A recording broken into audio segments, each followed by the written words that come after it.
And here we are, my friends. I think it's weird that there was no music there. Welcome to Ghosts and Goblins on the Super Game Boy. Let's give it a try. I mean, it looks similar. It probably look better. It probably look better on the Game Boy Color with its true color palette. But like I said, I like the feel of playing these games on the Super Game Boy, so I'm gonna try and go with that.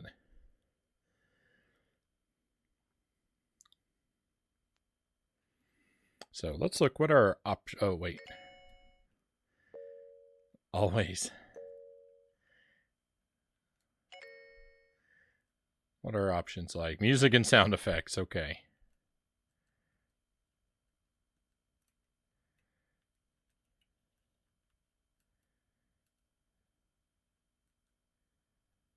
That was weird. Okay. This has a password system.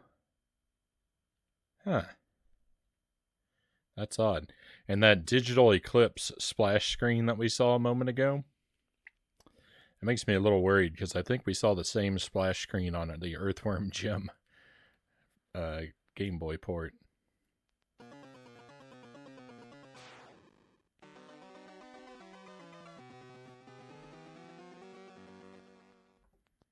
All right. Well, I mean, that's a version of the music.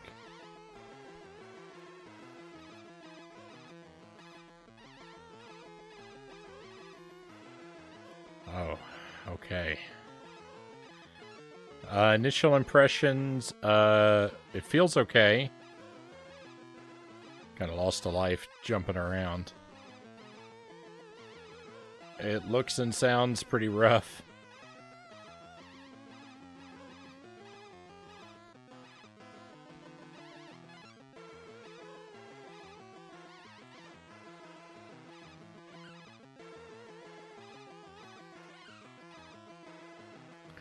I've got a feeling some parts of this game, it's going to get very hard to see.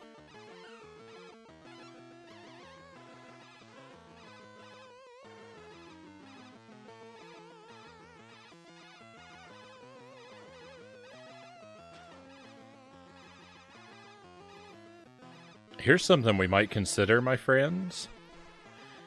Say we make it through loop 1. Maybe if we make it through loop 1 and we get a password, maybe we write that password down, we move the cartridge over to the Game Boy Player, and we play the second loop in the Game Boy Player.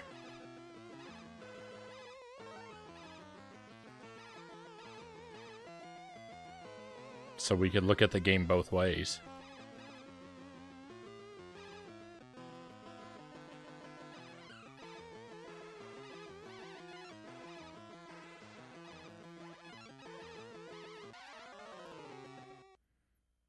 I messed up my jump.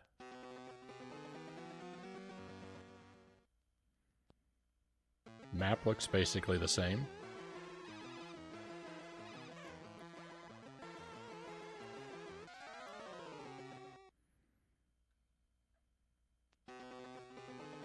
Things are very quickly going wrong.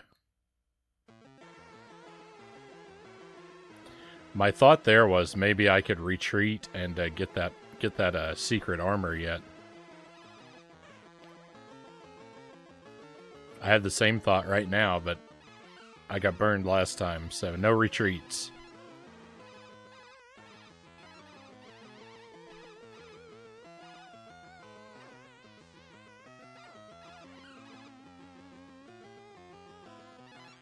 I feel like there have been 2 weapon drops so far, and that both times they've been the weapon I already have.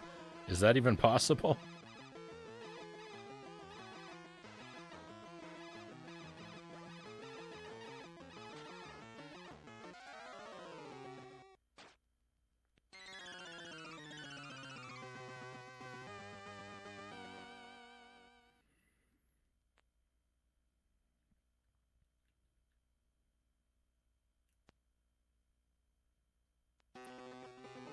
Here we go in.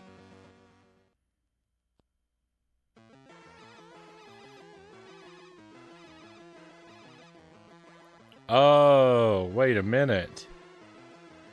Wait a minute, extra checkpoints? No, this is the easy version of the game now. No, there's not a checkpoint here in the original. They made it easy.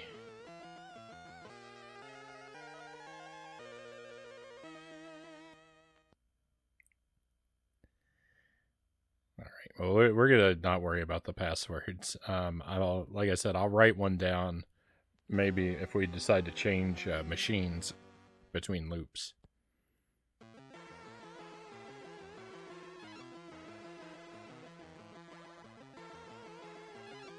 Oh, the Game Boy can't take so many characters on the screen.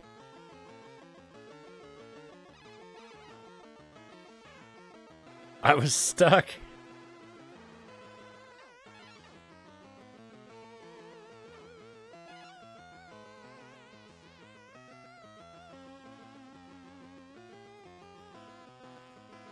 I'm not gonna make it.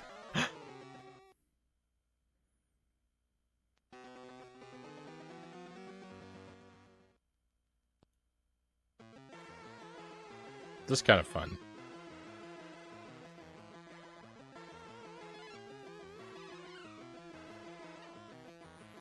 So far, it does feel a lot like playing the NES game. It is definitely not identical. I mean, the screen is heavily cropped.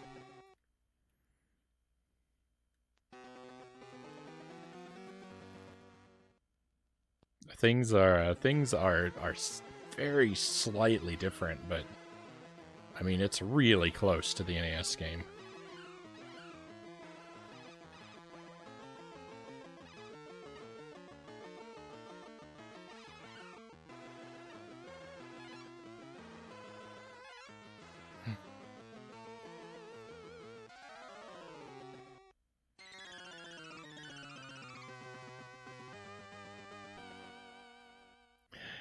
I don't know, the music just has a very weird quality to it. I can't even describe it.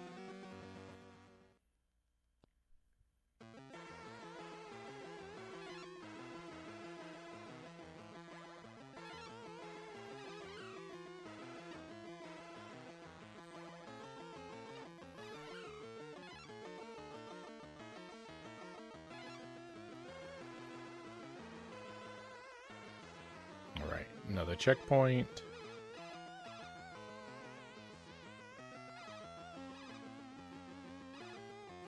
There's supposed to be a bird there. They removed it. Okay, that part looks different on this. And also, the guys that come out of the windows are gone.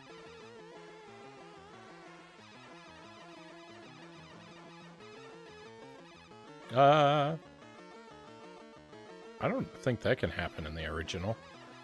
I don't know. To get knocked up a level by a bird like that? I don't think that's ever happened to me. Well, there's supposed to be a secret armor over here. Where'd it go?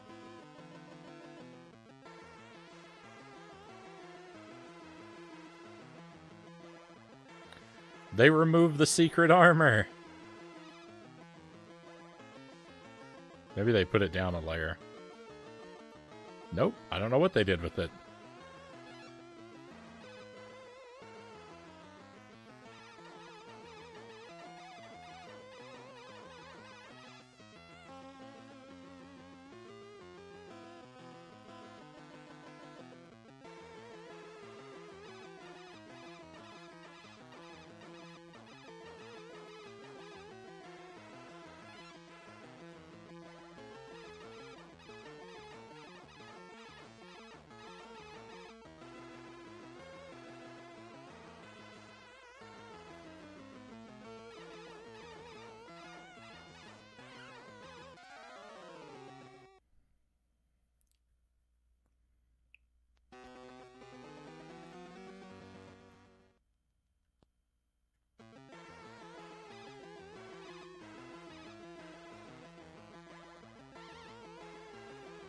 There we go.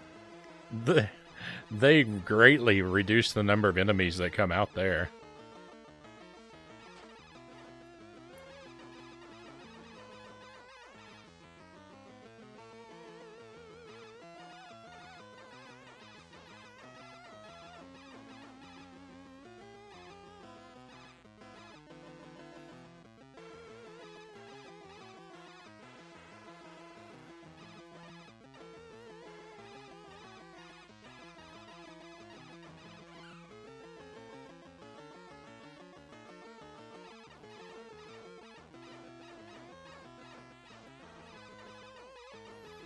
So this feels so much easier than the NES game. This looks more polished than the NES version? What?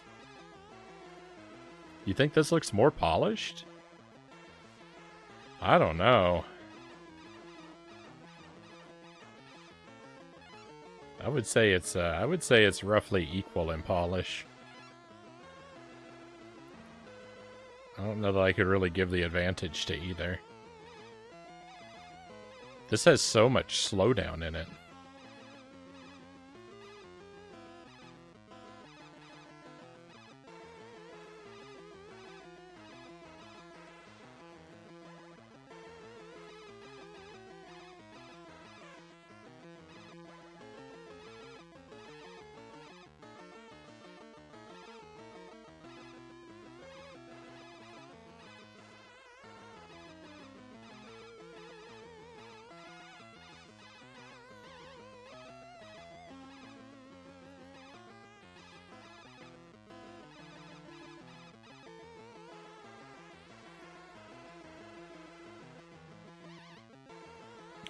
He's coming for me.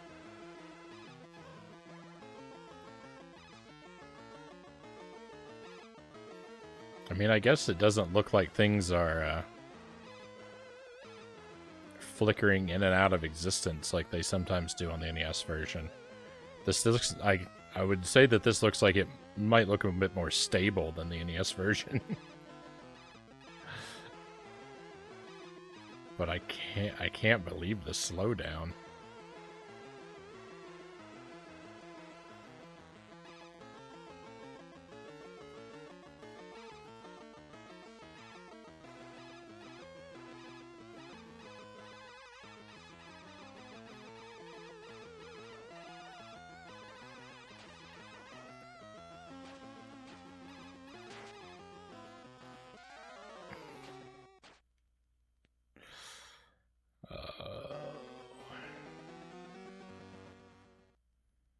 Did we get another checkpoint? We did! This game is too easy. It puts checkpoints before the bosses, like ghouls and ghosts.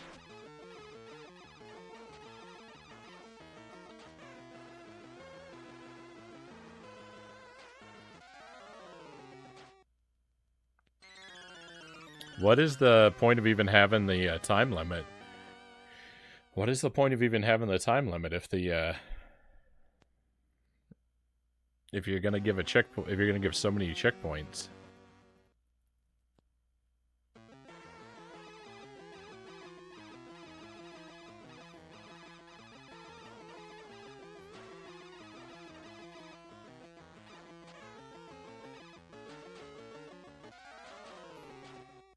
Crunched.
So a problem this has, and it's a problem in the NES game too, is like when you duck, like you press down to duck, and I'm watching my time. We're gonna be okay. You press down to duck, and then like if I want to start running to the right, like now I'm only pressing right. I've released the down button, but I never came out of my duck because you have to release every button on the D-pad for Arthur to stand up, and then he can run. You can't go out of a duck into a run. Maybe just slide your thumb from down to the right position, you won't move. And because you've got to release the D-pad completely in between ducking and moving, like, one of the things that makes it kind of hard, too, is that because of the slowdown, even if you hop your thumb to move, when there's enemies on the screen, it takes it a while to register that you've let go of the duck button. And so you end up trapped and you can't move for a while. It's pretty rough.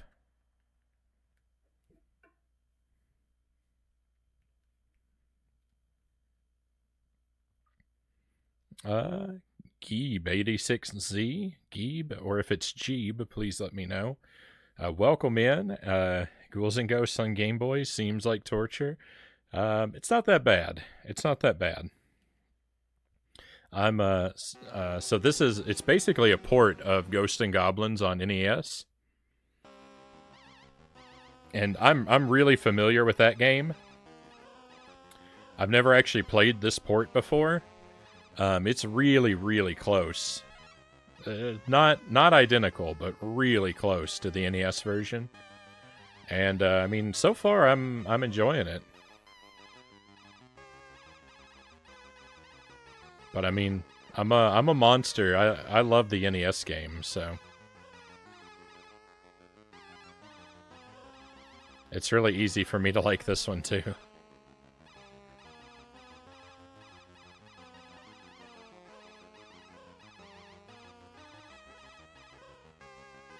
And so far it's actually more accessible than the NES one, because it puts in extra checkpoints before the bosses that the NES game doesn't have.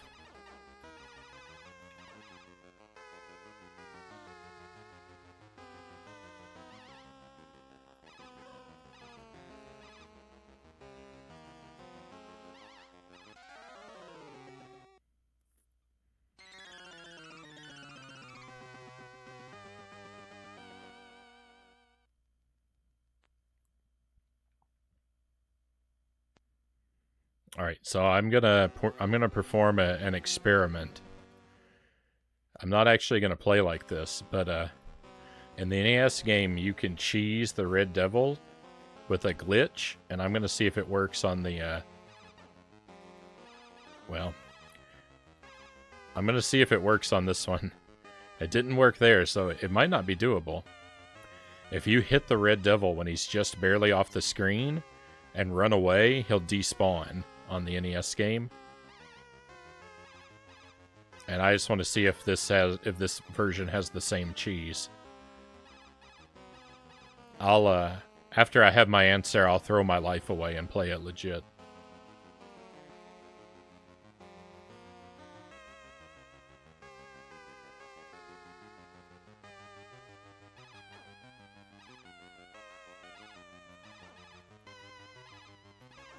It's looking like that glitch doesn't work in this version.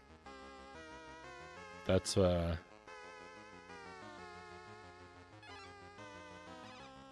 my initial guess.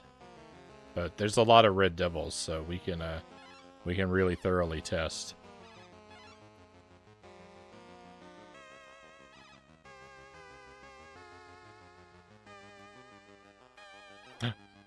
Well, not with this one, because he starts off animated.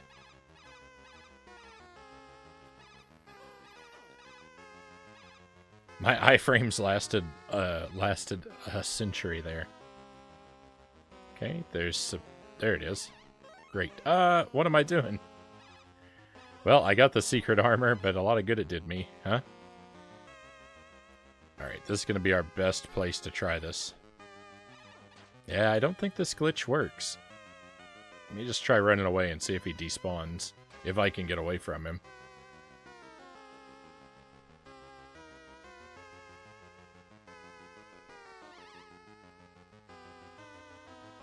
No, he would have despawned a long time ago in the NES game. Interesting. So this game is more difficult in that respect.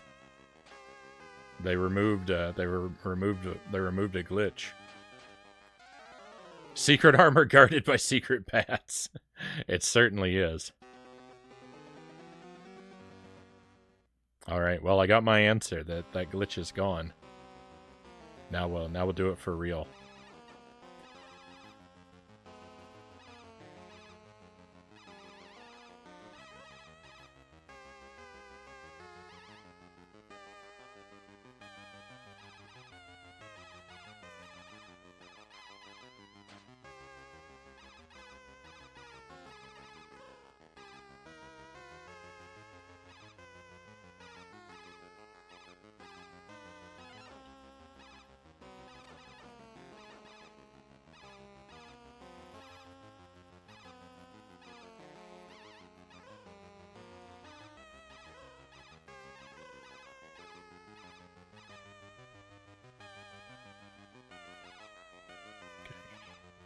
Our secret armor there. In case I mess up with these guys. Which I did.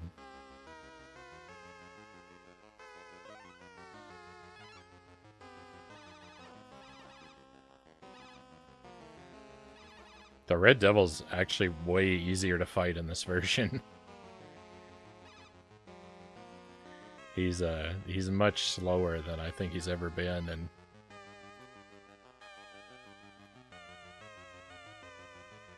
yeah, he's really not a problem.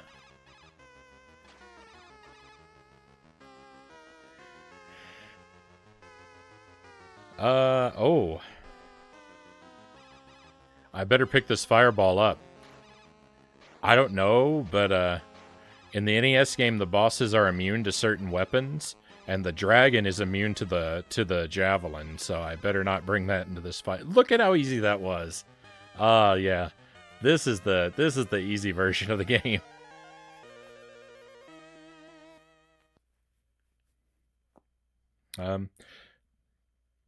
I think it actually takes the same amount of hits.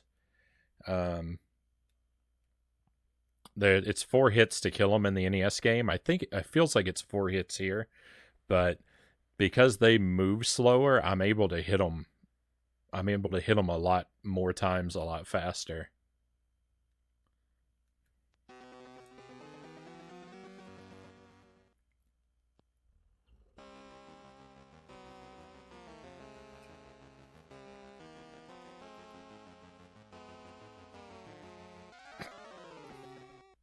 Oops.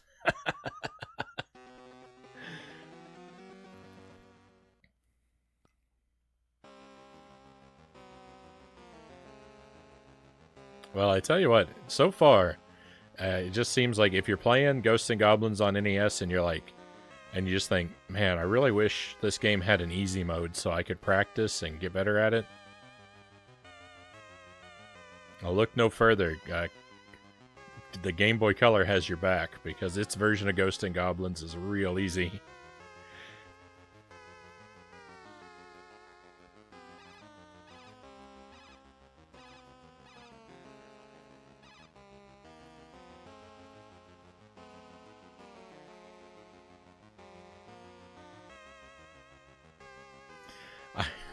I need these platforms to line up a little better.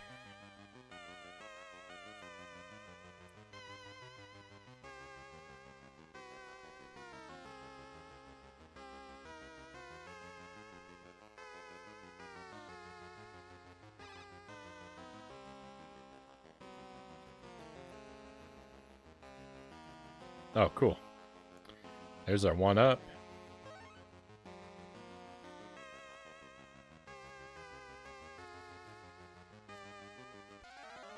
I didn't know I could go into that wall. I thought I'd land on that little edge.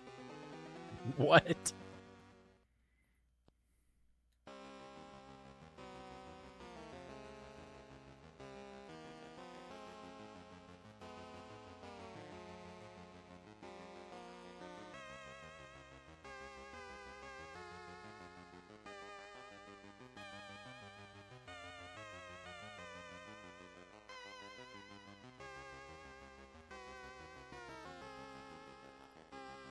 I mean, just look at how slowly these platforms are moving. I wonder if it's a Super Game Boy. I wonder if it's running slow because I'm playing it on the Super Game Boy. The Super Game Boy actually is supposed to run games faster than they run on the Game Boy, but I don't know because this is a Game Boy Color game. Maybe that's So yeah, when once we complete a loop, we're gonna switch over to the GameCube and play the second loop on the GameCube, and we'll see if maybe my criticisms will be proven invalid. My choice of hardware may be a problem here.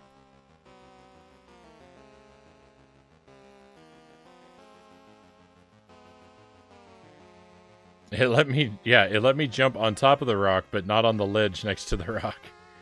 Just, right through. I just figured I'd hit, if the top of the rock was solid, I figured the side would be, and I would connect with it, and I would just slide down onto that ledge, but...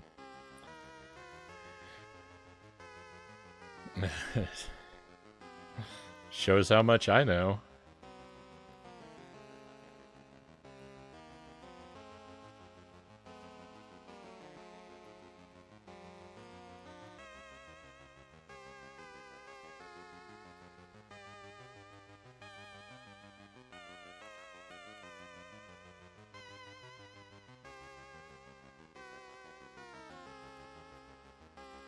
Oops.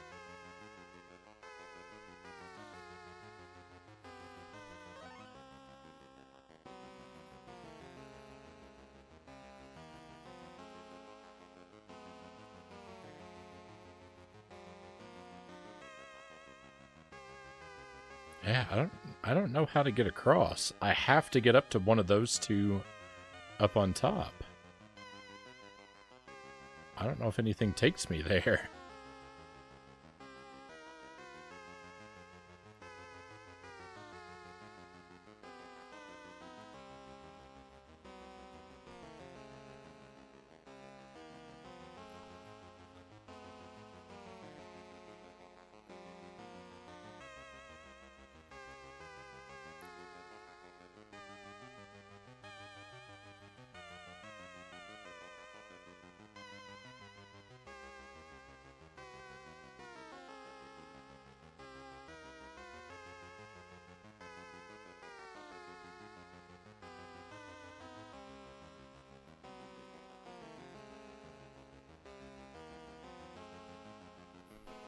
This part of the game has become a very serious roadblock for me. I feel like the devs didn't playtest this part.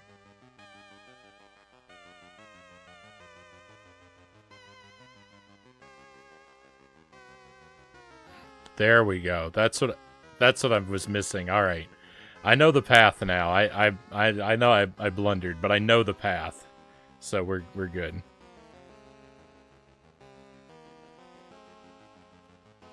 I think it's partially my fault. The platforms line up better than I thought they did.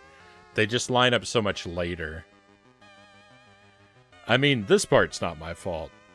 This is definitely their fault that this is going so slow. when I miss, but yeah, I see. I couldn't see where the platforms lined up before, and now I do.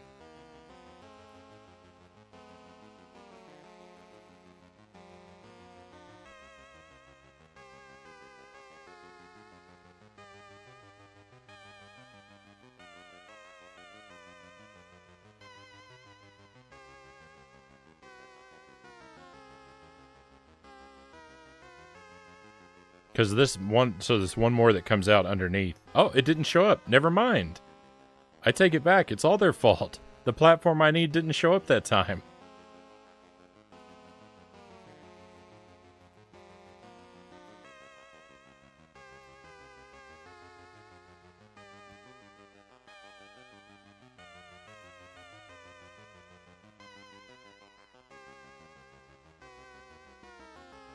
No, I'm gonna overshoot. No, I was on it and then I fell off. Why?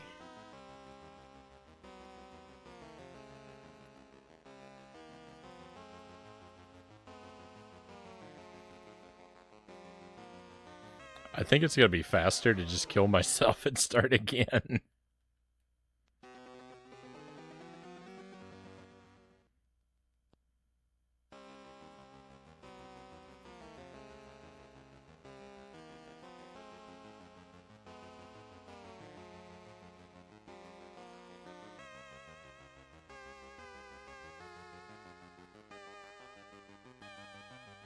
That's the platform I need to jump to. It's sailing away from me, though.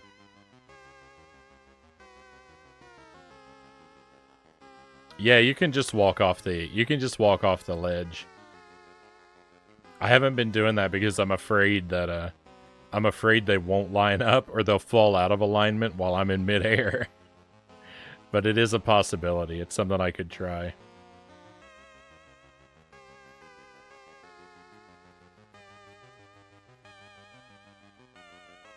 This part's pretty janky in the NES version as well. I mean, it's nowhere near this catastrophe, but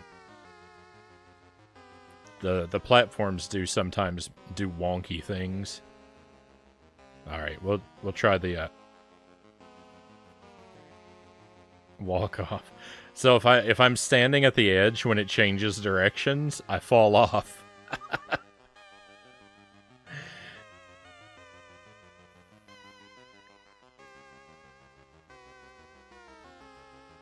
I was waiting to walk off until the one I was on changed directions, and when it did, I immediately fell. So I'm gonna have to make sure I'm not all the way to the edge.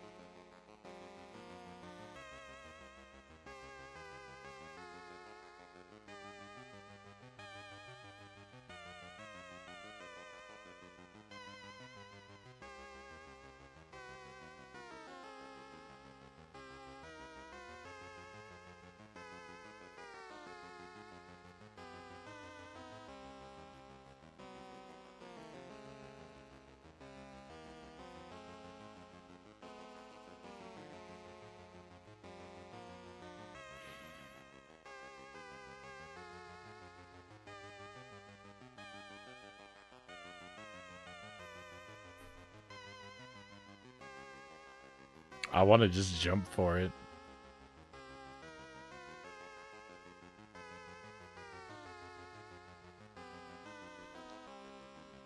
If you watch that clock down there, sometimes it stays on the same second for so long. It is unreal.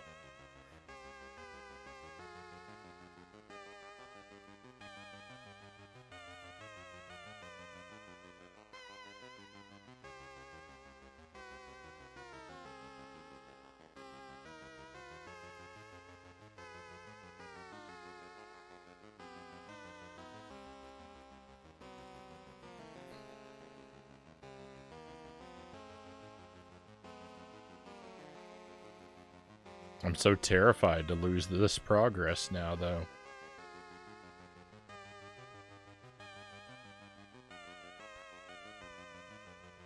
There's a checkpoint pretty much immediately on the other side of these platforms. So...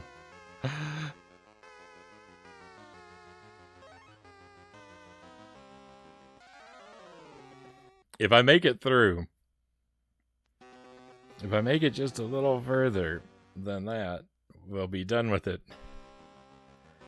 And we won't have to worry about being sent back.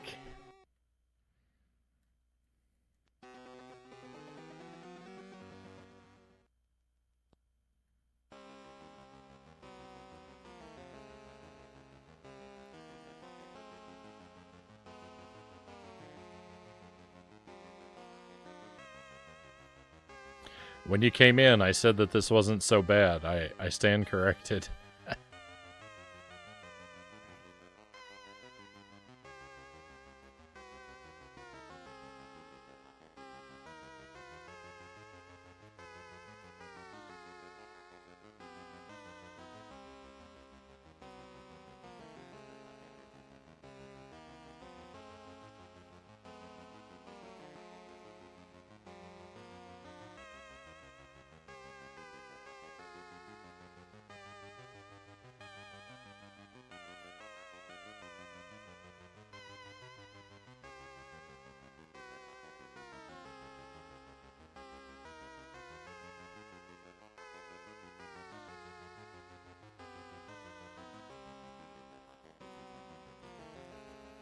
Good news is, this has got to be the worst part of the game.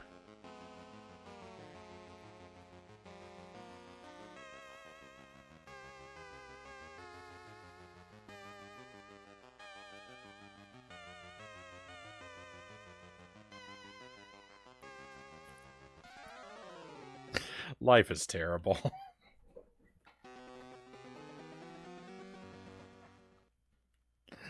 You fall through... like, the hitbox...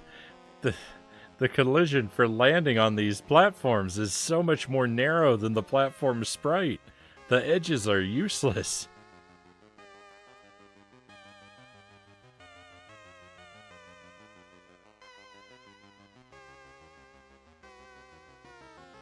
I'm beside myself.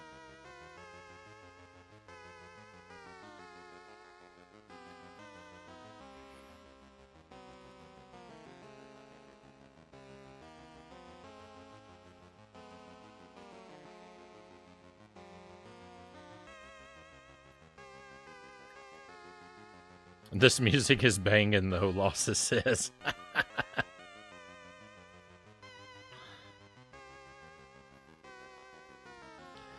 The music is similar to the music from Ghosts and Goblins, but it's really weird because it's tweaked just a little bit.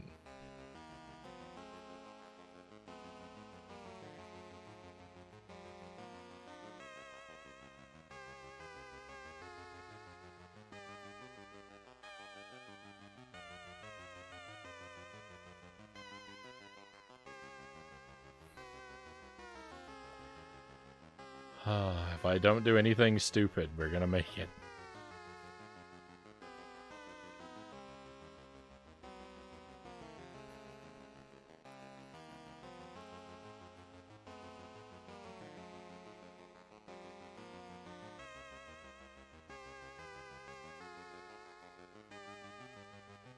Victory! We've hit the checkpoint, I think. I know the bridge is the checkpoint. It's definitely the checkpoint.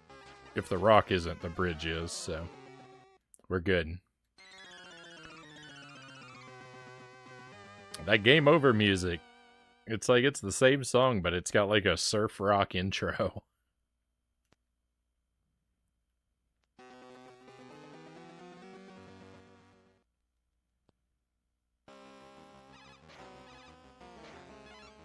Oh, I'm back on solid ground again. It never felt so good. It feels kind of weird to call a drawbridge solid ground. Or like a rope bridge over lava nonetheless.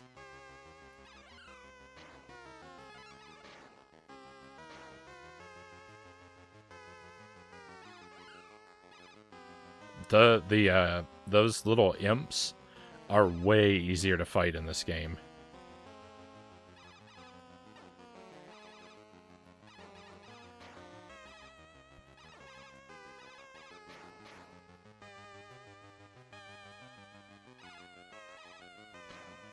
Your weapons travel faster, and the fire burns out way faster than in the NES game. I just hit that dragon like 4 times before it even began to move. This game is wildly inconsistent.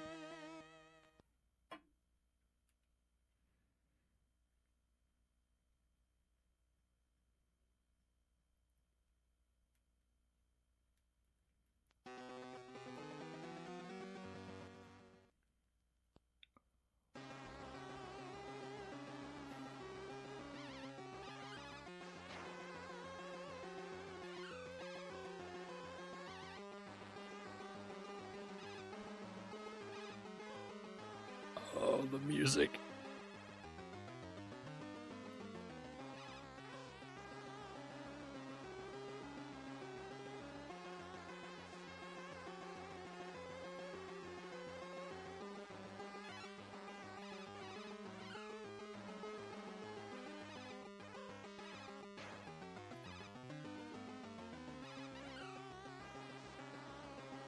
Yeah, let's pick up the axe. I haven't used the axe yet.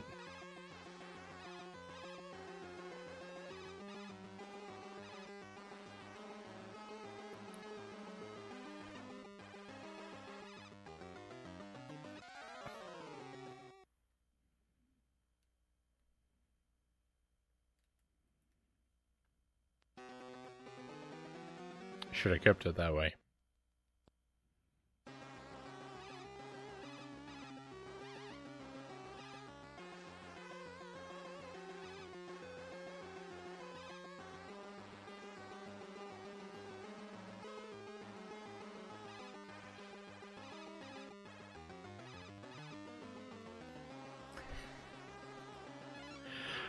This has got to be the most lag I've ever experienced in a game.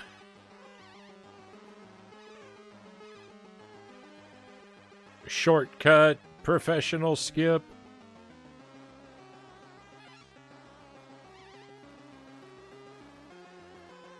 Hey, Thrifty Anvil. Great to see you, Thrifty. Thank you for coming in. Not gonna lie, this looks like a horrible experience. It's honestly, it's not that terrible. It was rough. Stage 4A was pretty rough, the platforms, just because they were slow and frustrating. But, the rest of the game has been tolerable.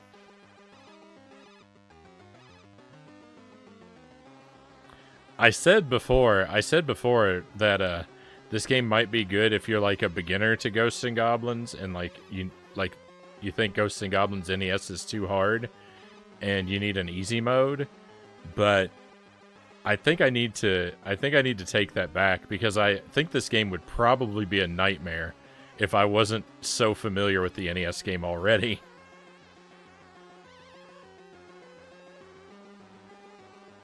I think this one is only easier because I'm so much familiar with that version. I'm so very familiar with that version.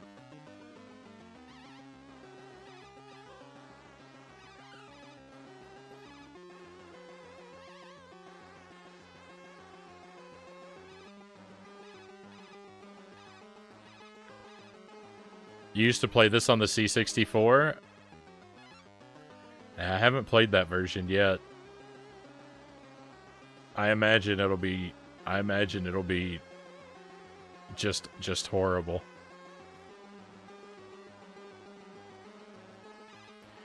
Oh, I really wish I had a knife.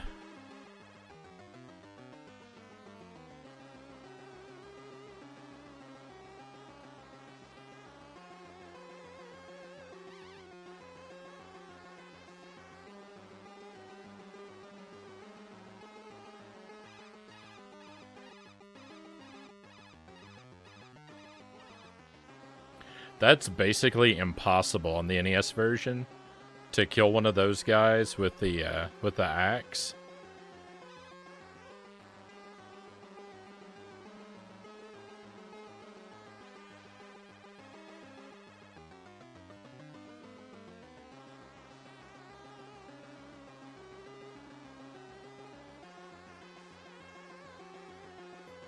It's theoretically possible, but in practice, it's never gonna happen.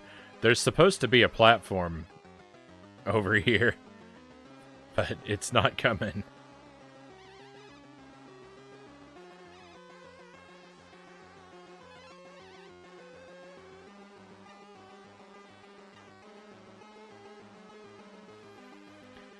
Oh, this game really is platform peril. They won't spawn at all when I need them.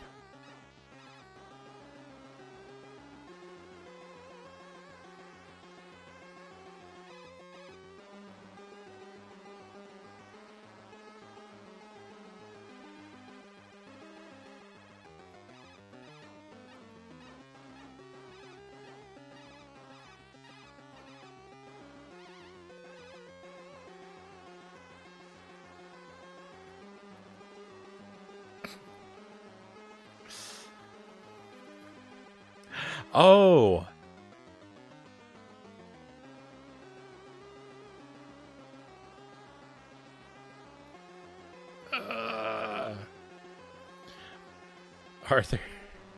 Arthur looks like he's like 1,000 years old because because his hair and beard they chose white. Like the color defaulted to white.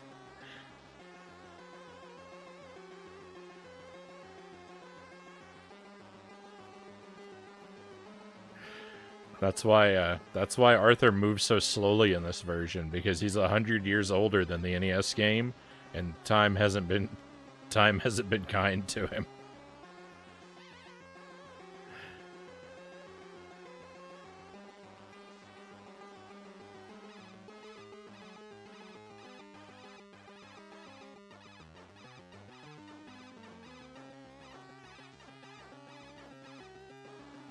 No.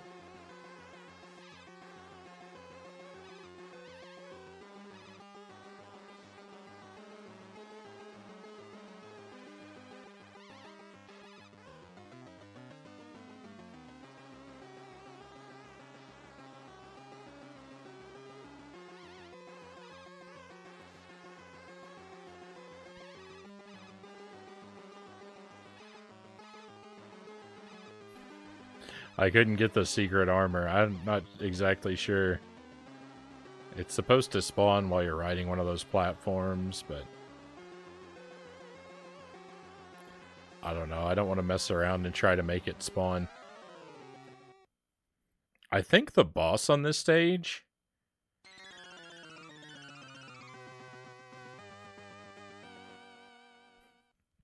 I think the boss on this stage might actually be immune to the axe. Even if I make it to the boss, if I still have the axe as my weapon, I may not be able to damage the boss.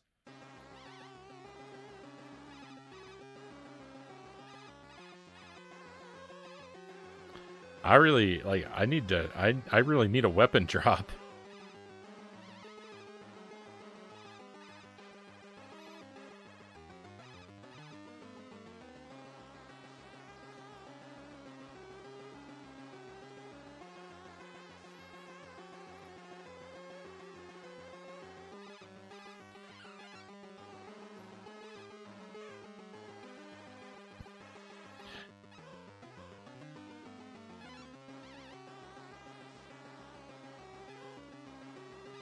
I think that's the first time I've seen one of those point statues.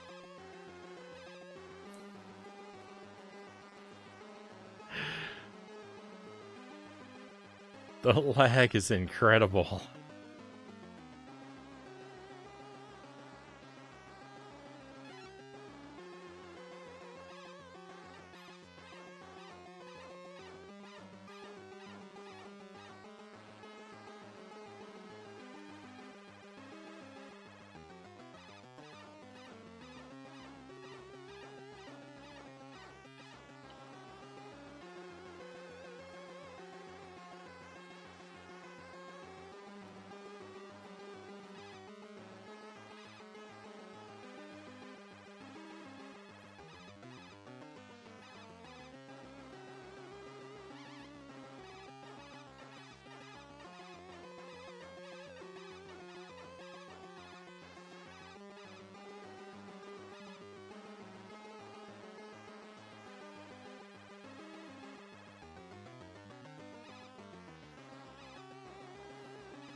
But this guy up here, he could be immune to the fireball. It might not be the axe that he's immune to.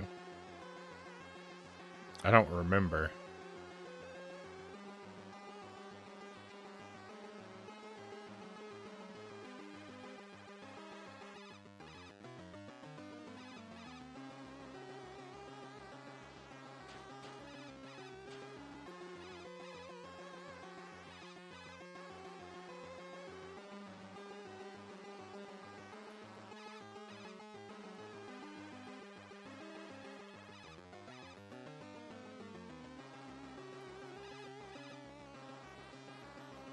There we go. That's what I was expecting to do any moment now.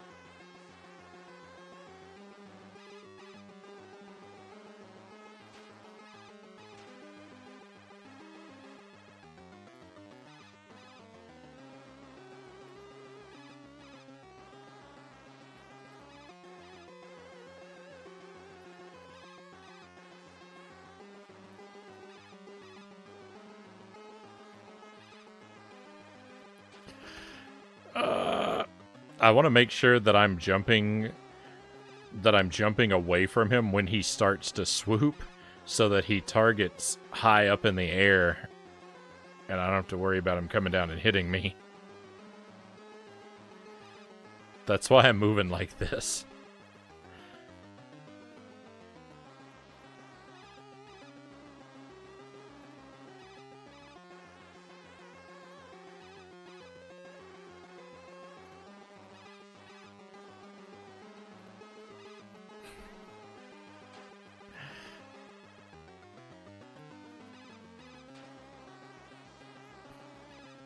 I need him to do something. He's too high up. I can't even hit him.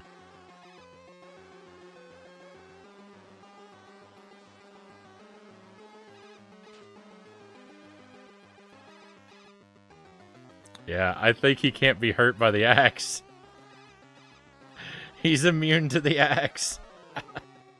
Because it would be doing... there'd be a reaction if he weren't.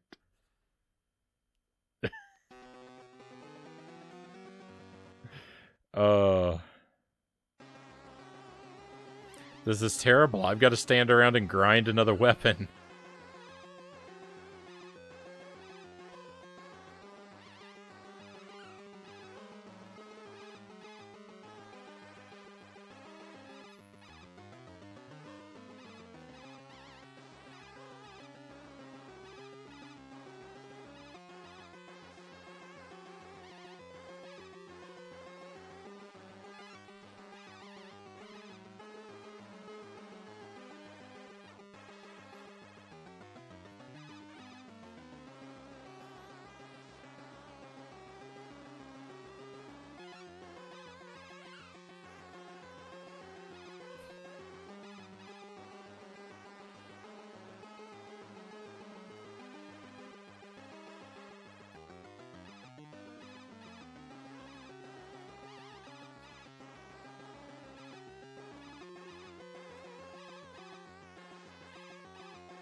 Just 2 more levels. Just 2 more levels and we get to switch. Yeah, it doesn't matter.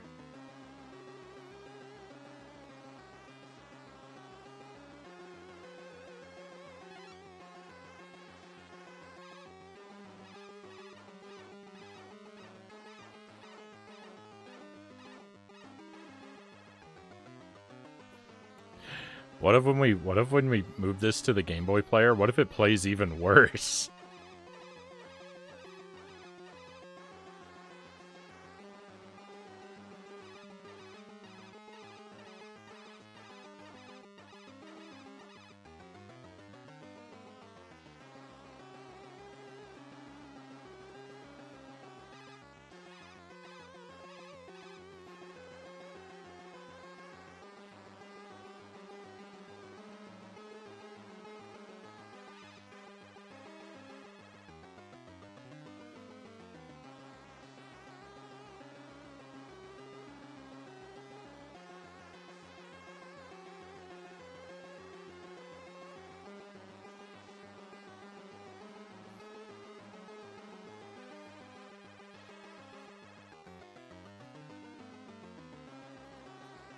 I thought that ghost was the platform. I almost jumped out onto that ghost. Do you know how upset I would have been?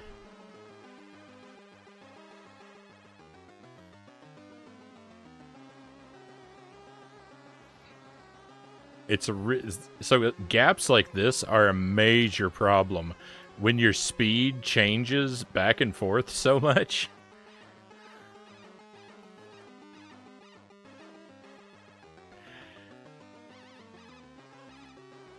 Yay. No, yes. I've gone through so many emotions in the last few seconds. No.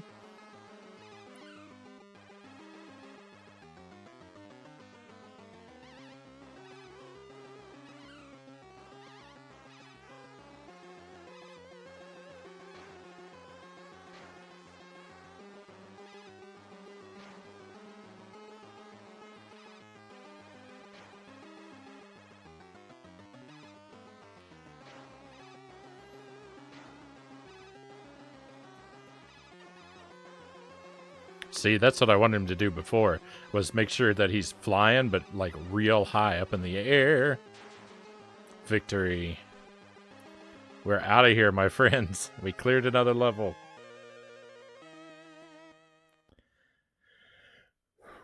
One more for this loop.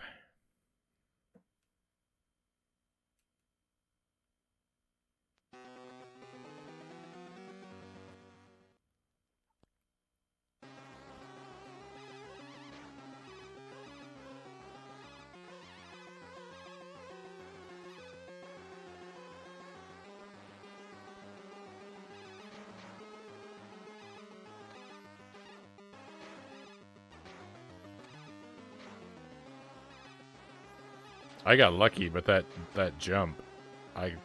Oh, see you later, unicorn.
Hello, Greg. Welcome in. Greg of Greg's Retro Channel. Pleasure to have you here. You know it. This is this is Ghosts and Goblins on the Game Boy. So this is actually a Game Boy Color game, but it's one of the early Game Boy Color games, so it works on the older versions. So we've got it on the Game Boy We've got it on the Super Game Boy right now. I couldn't see that fireball. I have to lose a life now.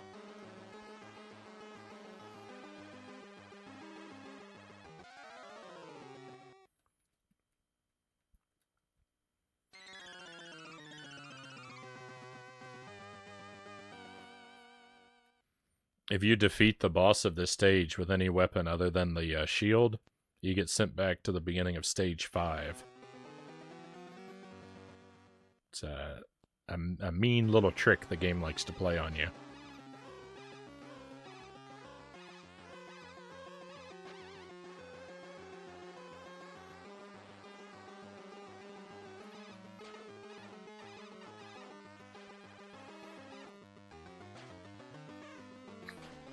Well, he was just coming for me. There was no escape that time.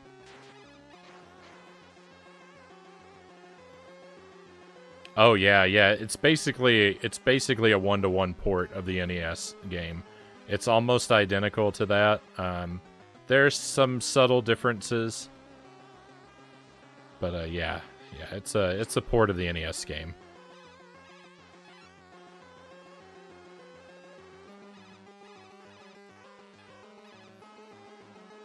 Which, hey, that's fine by me. I love the NES game.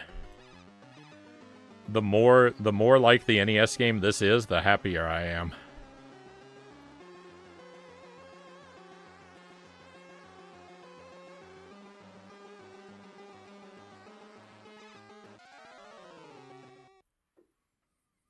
Unfortunately, unfortunately, it runs horribly.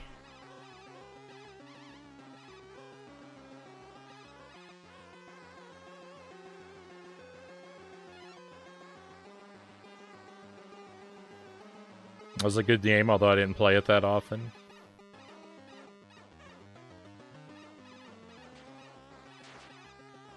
I love the NES Ghosts and Goblins. Some people really don't like it, but I don't know what they see. Like I hear people complain about like its graphics and stuff sometimes, and I think it looks great. I love the I love the like simple style that it has. It's got so much charm to it.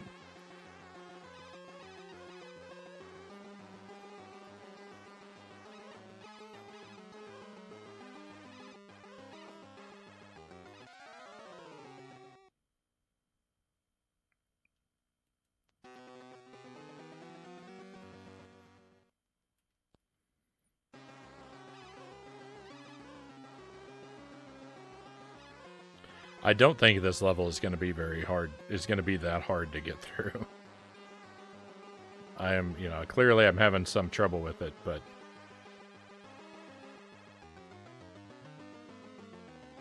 where's the... There's supposed to be a lance over here. Is it in this bag? No, it's in that bag. I don't know what was going on there. Thought graphically it was as good as any other game of the era.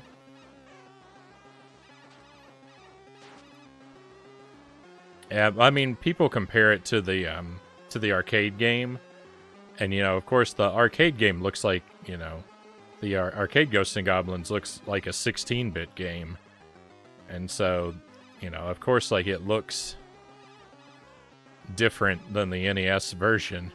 But I think that I actually like the look of the NES version better. I like the sort of cruder 8-bit art.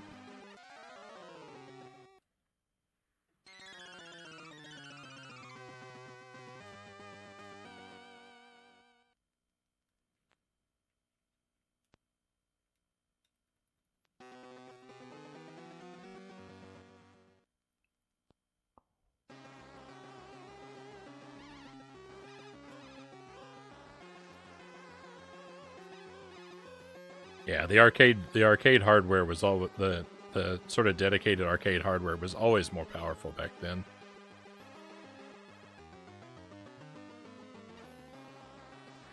There's supposed to be a lance that spawns over there every time, and I don't know what I'm doing wrong to make it not spawn, but that lance is mandatory. The unicorn is immune to the shield. Unless they change that for this version. Well, or if he just is a coward and runs away.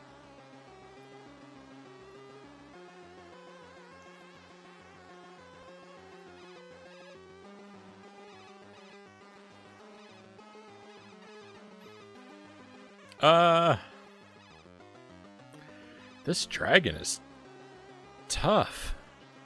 All the other dragons were a joke, and this one is just ruining me repeatedly.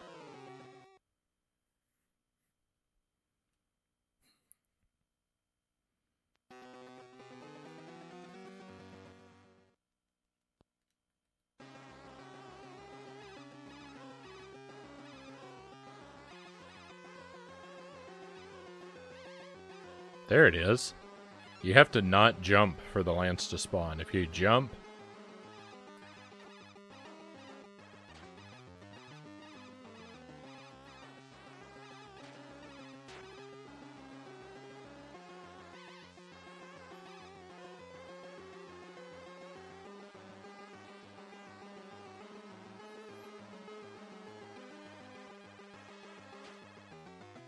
If you jump on your way to the lance, you can just start writing your own eulogy.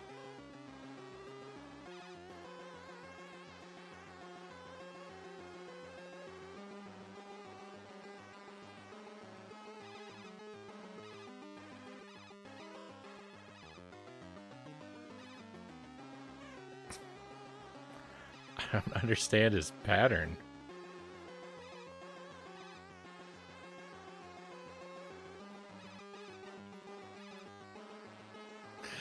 And it doesn't help. It doesn't help that I'm.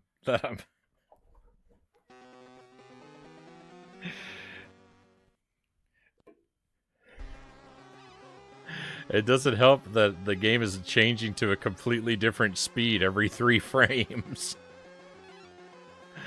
Oh, this is a nightmare.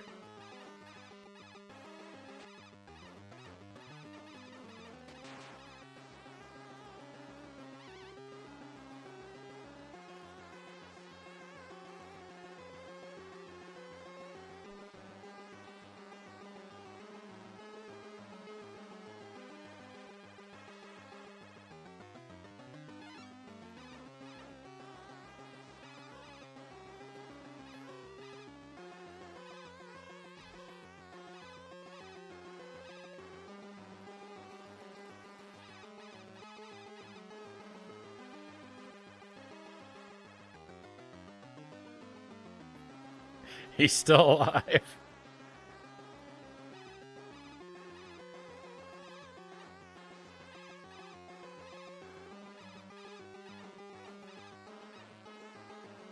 Oh, that dragon. What a beast.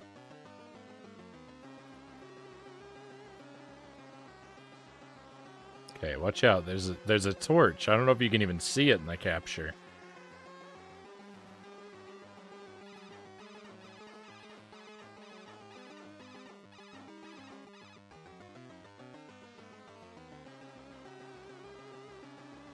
That part is actually easier in this version. Because there's a red devil over there that you can trigger by accident in the NES version, but and I mean you probably could trigger him by accident in this version too, but it's actually easier to not trigger him because your shield doesn't fly as far when you throw it in this version.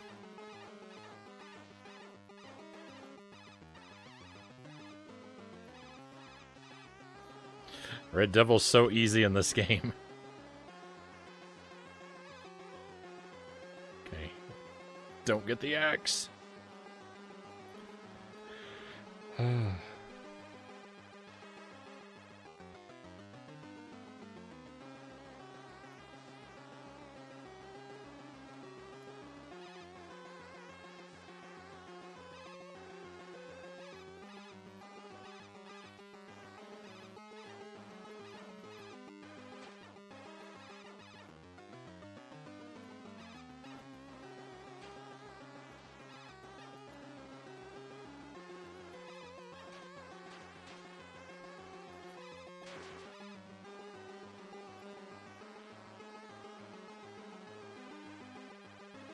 Do the ghosts make the screeching sound like in the NES? I'm honestly not sure.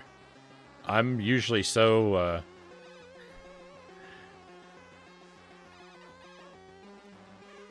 the music is, getting to me, so it's hard to hear the sound effects over the terrible music. Alright, victory. We are out of here.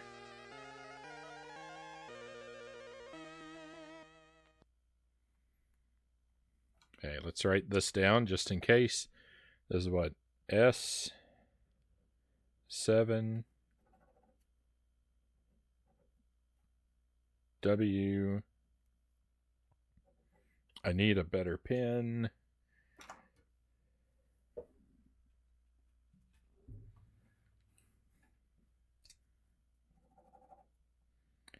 S7W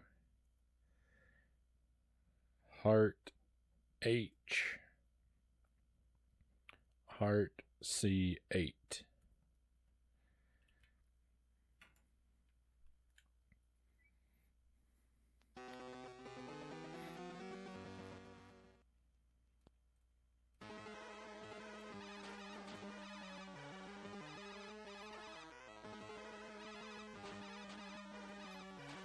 This room is so much bigger in this version. What?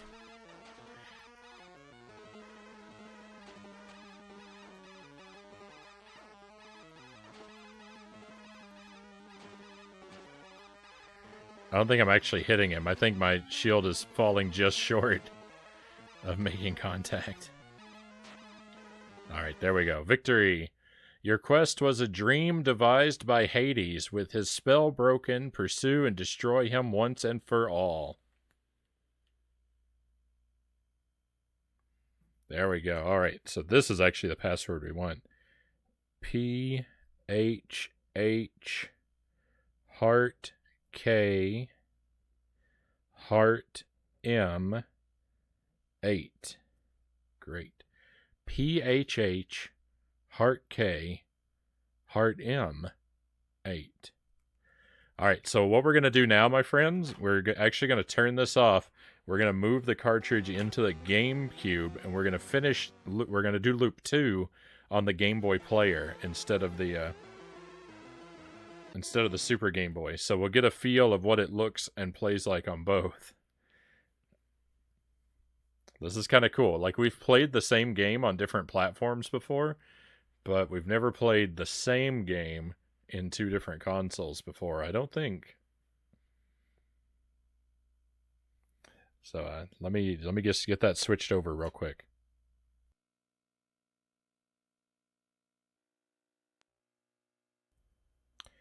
Okay, well, here we are. Now we've got a full color version. The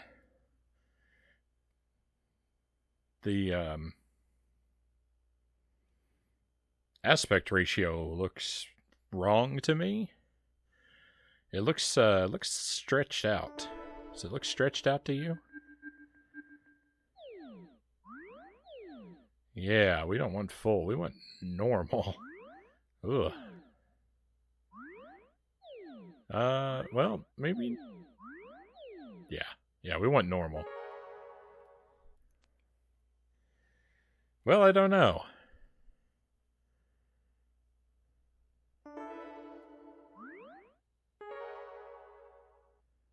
I don't think it's actually changing that much. I think it's just... Yeah, I think the aspect ratio is just going to be a little bit different. Weird. Looks weird. Okay.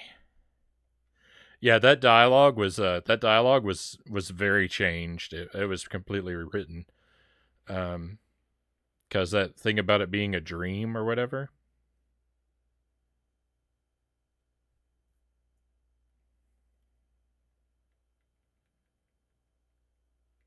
They basically changed every word. It had a similar meaning, but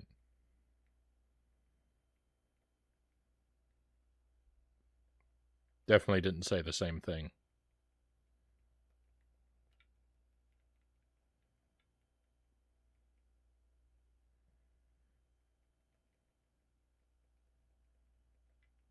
All right, and we can continue where we left off.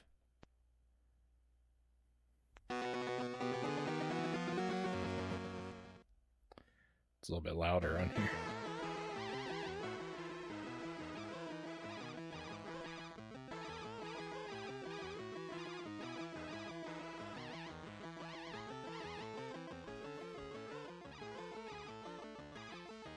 Actually need a weapon that's not the,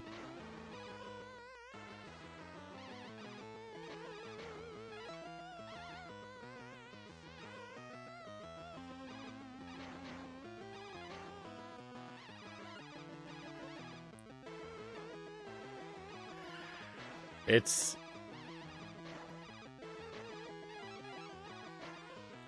1,000 times better.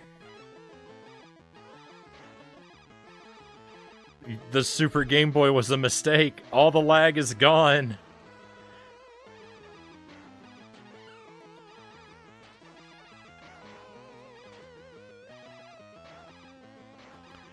It was all the Super Game Boy causing that lag.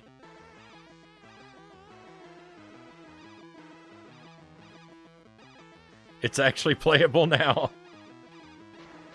Playing in fast forward. It's what it feels like, Thrifty. It seriously feels like the game is playing too fast now. That's so weird. That's so weird. I mean, I guess, I don't know. I don't know why it would be like that.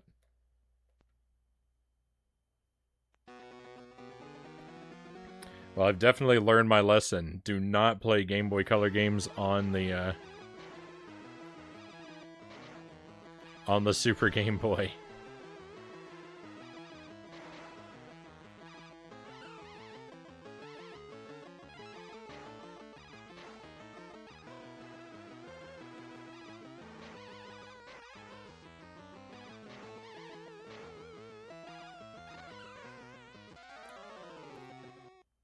That was unfortunate.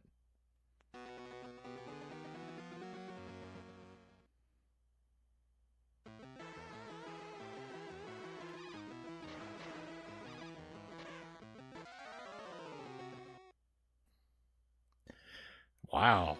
Wow, I'm getting knocked back into some rivers. That's wild.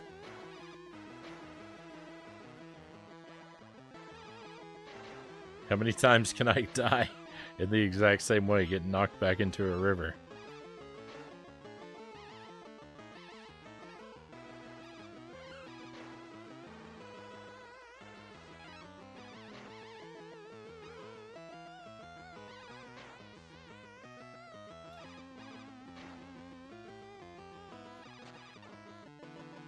What am I doing?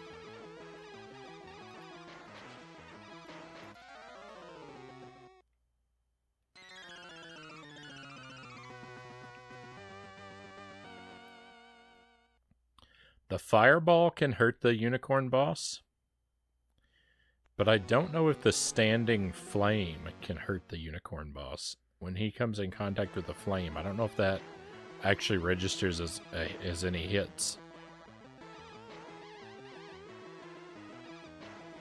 Because it would seem like setting a flame down and letting him run into it would wipe him out really fast if it did.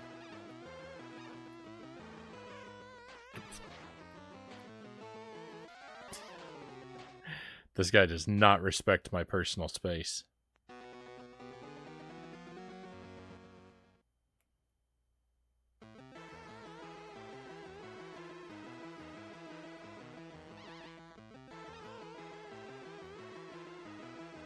So one thing that that inarguably makes this game way easier than the NES one is boss checkpoints.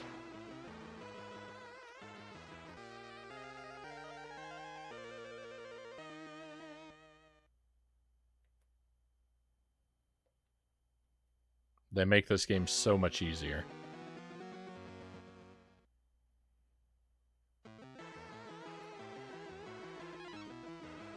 Nice.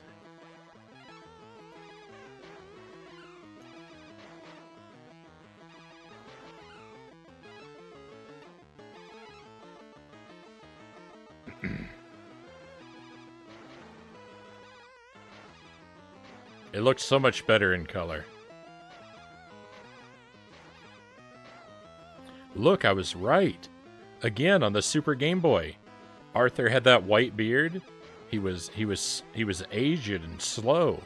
Then we put it in the GameCube. The color came back. He's been rejuvenated, and now he moves with the full speed of a young man.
I can't get up. It's that same thing where, like, you have to completely release the D-pad to come out of a crouch, or you get locked in place. It's a big problem. I know why it's like that. You know, it has to be for you to be able to change directions while crouching.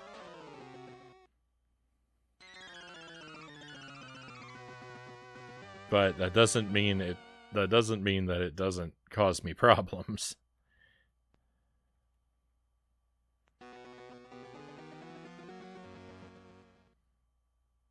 As the alternative would be, like, when you crouch, you can't change directions, and I wouldn't want that either, so.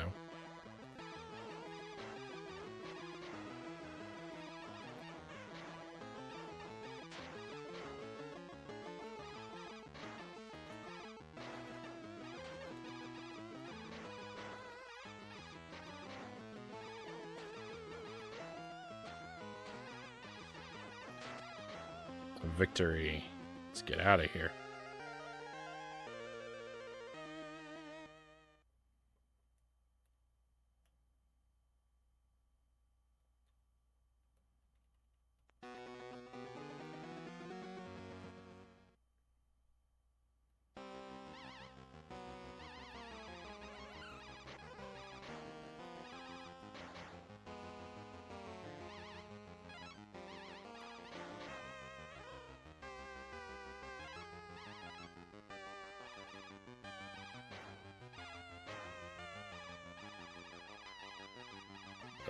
Quick. It's hard to deal with that mountain enemy when I've got zombies coming for me too.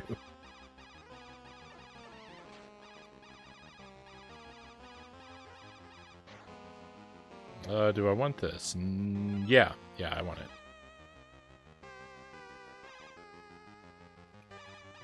Wow, this place is so jarring. The blue.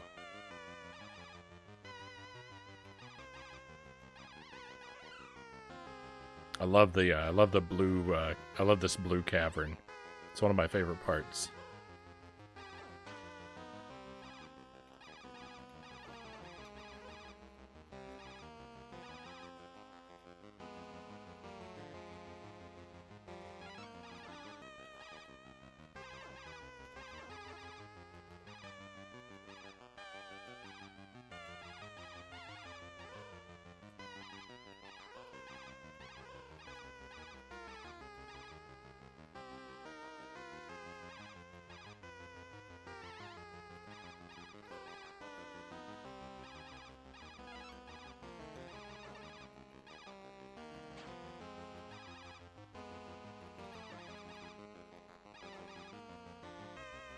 So, this is a really good version of this game now.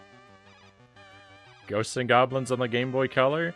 Just make sure you play it on a Game Boy Color. Don't play it on a Super Game Boy or something else. You'll have a bad time. Well, I don't know about the Game Boy Color, I guess, but if you play it on the GameCube, you'll have a real good time. Look at that dragon. He didn't stand a chance. That was pathetic.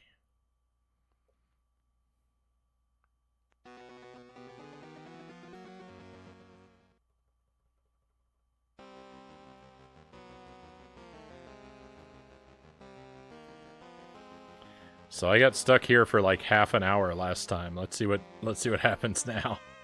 These platforms gave me a lot of trouble. They were so slow and broken.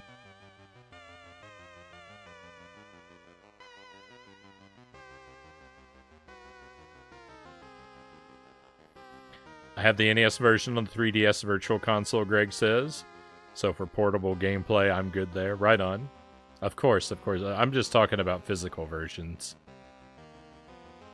Of course, there are many, fine Virtual Console versions of this.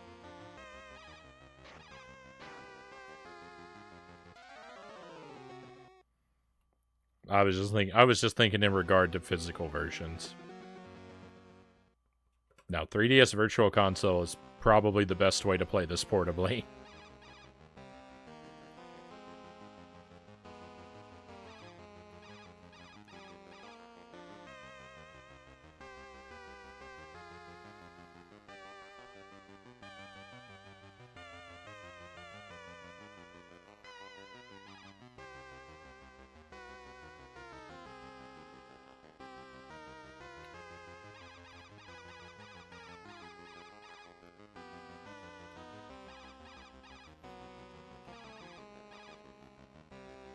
I mean, I think if you've got a Switch with online service, you've got it there too, right? It's in the Switch Online NES collection.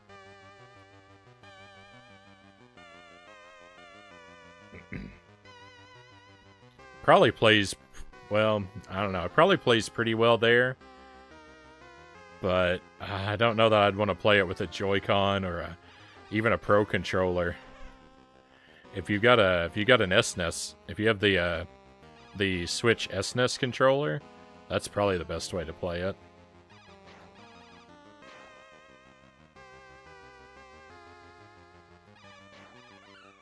Have to put it up on its little kickstand.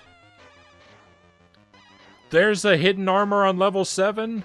Or on level 4? That cannot be in the original game. I refuse to believe that that's in the original game. Where is that? So, as you're walking along, it's the first 2 fire pillars. It's actually around the second one.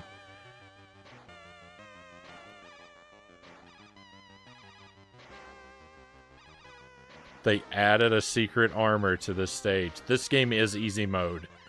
This game is easy mode. I can't believe that.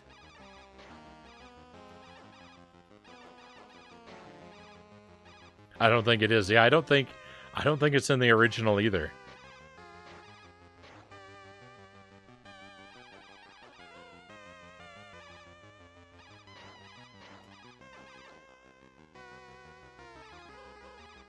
I don't think I've ever seen that or heard of it before.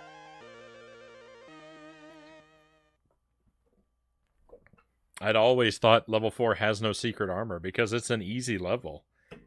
Level 4 is the easiest level in the game.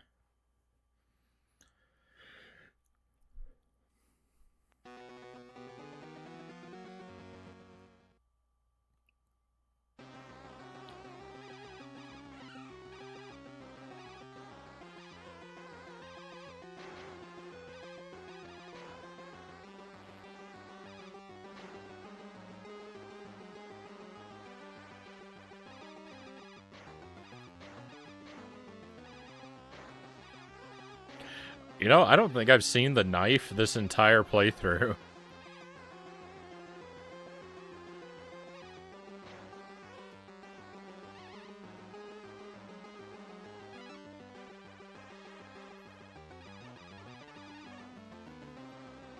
Oh, these guys are harder now.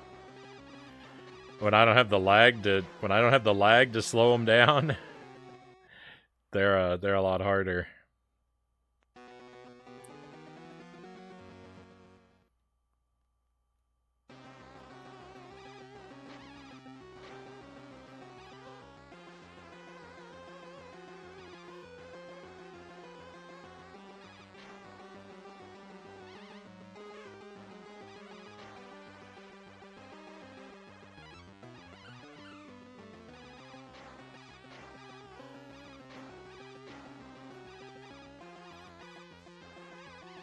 I like the purple blocks on this stage.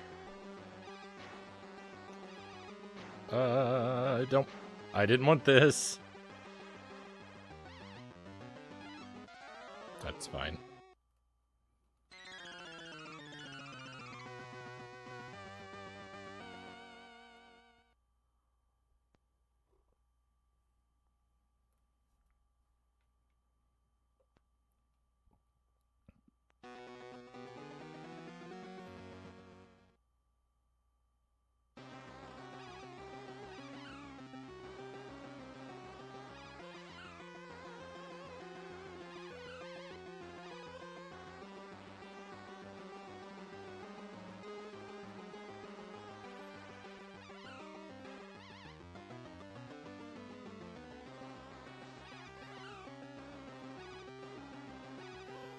You can throw that axe a mile.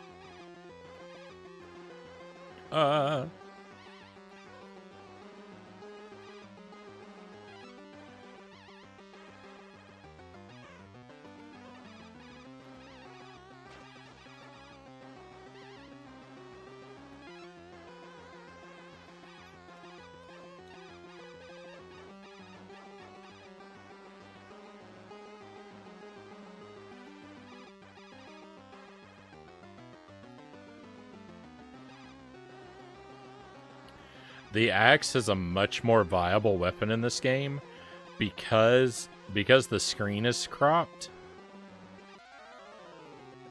Because the screen is cropped, you can line enemies up on the edge of the screen, and the axe's trajectory takes it in a fairly straight line to the edge of the screen.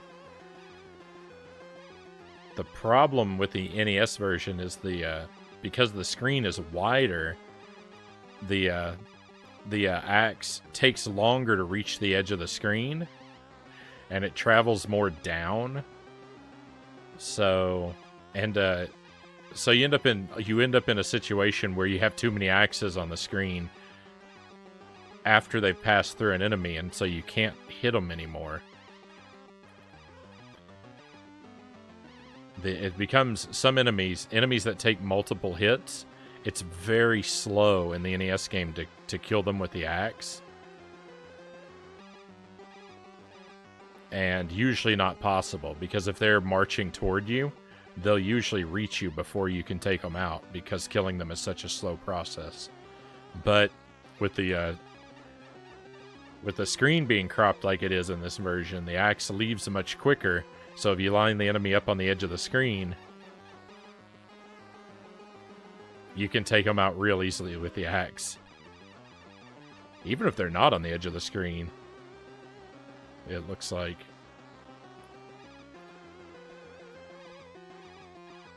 Because, yeah, these ogres, they're a nightmare to fight with the axe on the NES, but it's not bad at all on this.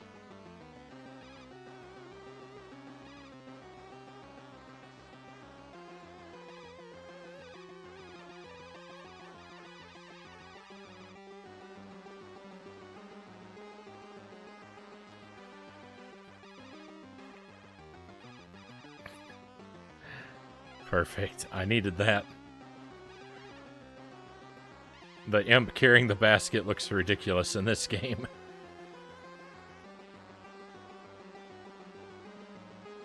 Alright, cross your fingers, my friends.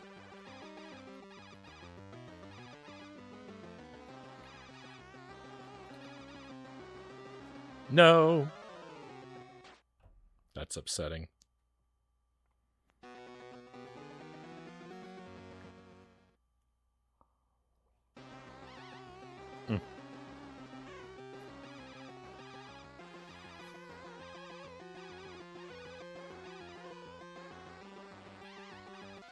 I got the knife!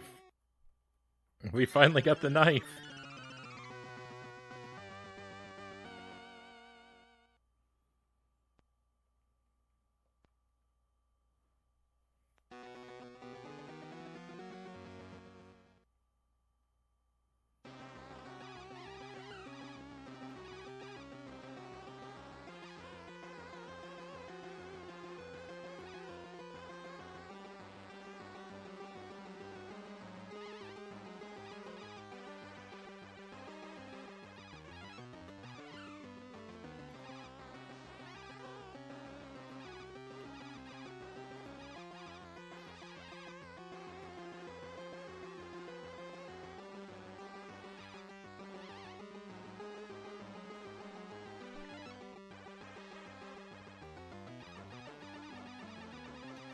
Also in this version, again, because the screen is cropped so much, the big guys on the floor above don't even really exist. Because like normally when I'd be fighting a big guy on this layer, I'd have to worry about the guy above trying to drop stuff on me. But he's off screen and doesn't exist in this version. It's so much easier.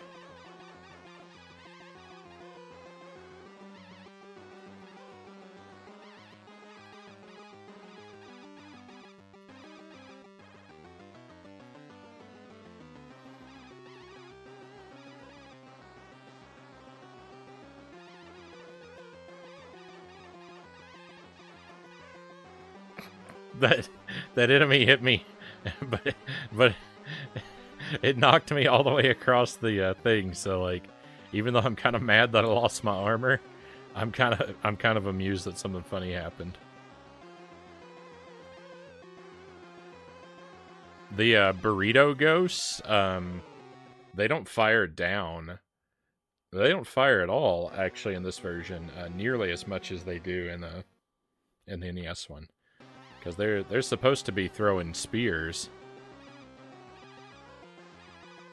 to the left, to the right, and down, and yeah, they don't seem to ever do that.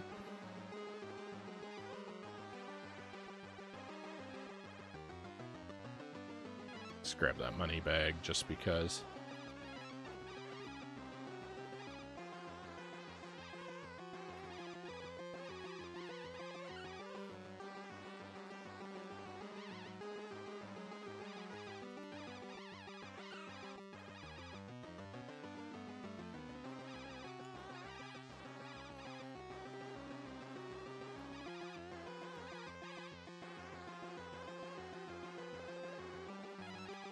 No! I'm mad.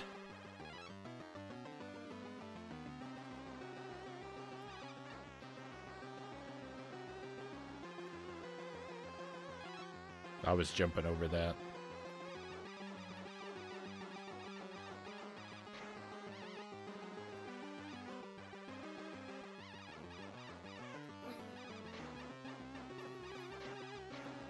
This game runs too fast now.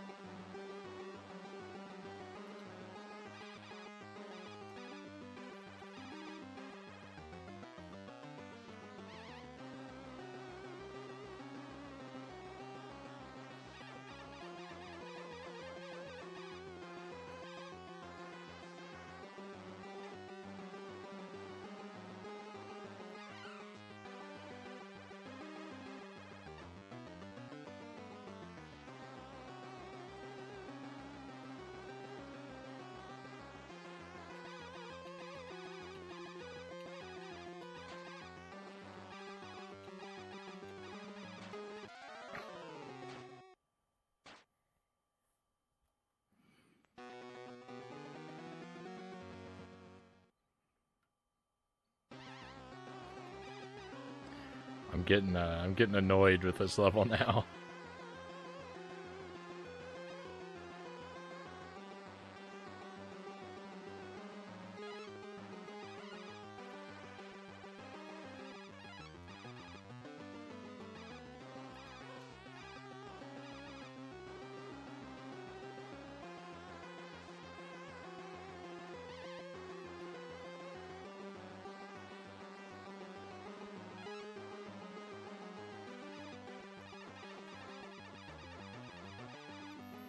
Now that I'm playing and fast forward, it feels like the burrito ghosts are spawning way too often.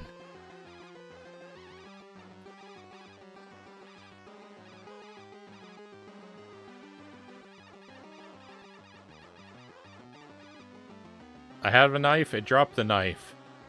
I don't even know if that can happen in the NES game. To get a weapon drop of the same thing you have. I don't think I've ever seen that. Maybe. But I think that happened earlier tonight, where I got a weapon drop that was the lance while I already had the lance.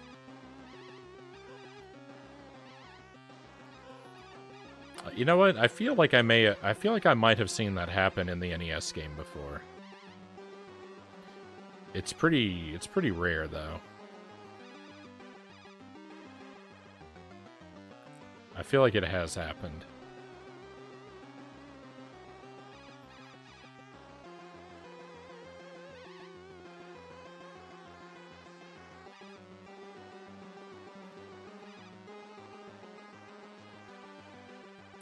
Alright, I've got armor. If we don't make it out of this fight this time, then I should just be ashamed of myself. Yeah, look at how fast this guy is moving. His projectiles, oh my goodness, it really is fast forward. Will you get down here, you jerk? Maybe I won't be ashamed of myself because it's so extra fast.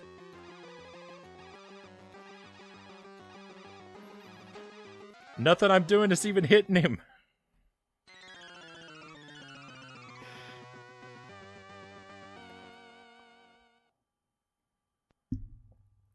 Why? Why were my knives not hurting him? Why? I hit him with so many knives.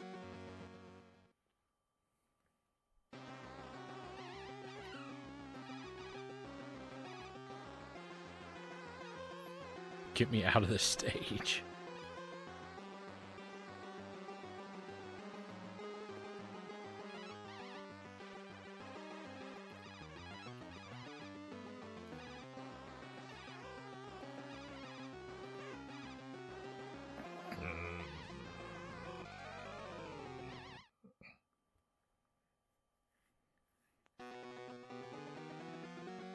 I don't know what is making my nose itch. I feel like I have to rub my nose every 2 or 3 seconds.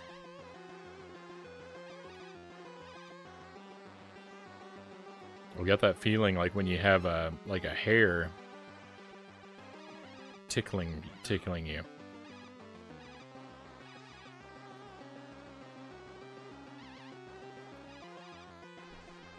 I feel like there's a hair brushing against my nose. Oh, a spear! The burrito threw a spear.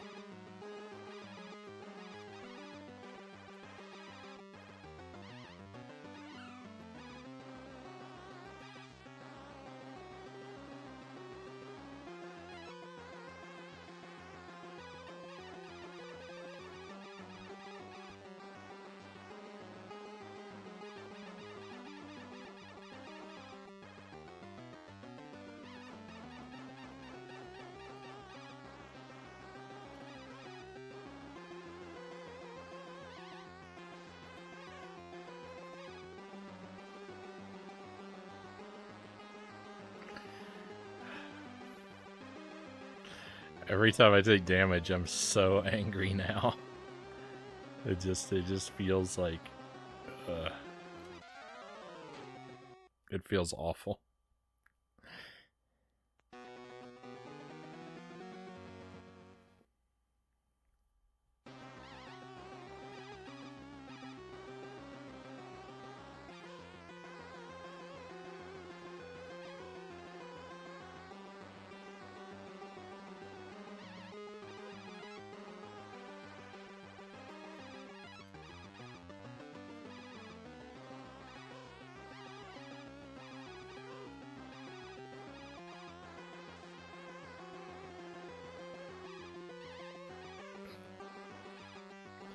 Yeah, maybe don't play this on the Game Boy Player. Maybe play it on a Game Boy Color.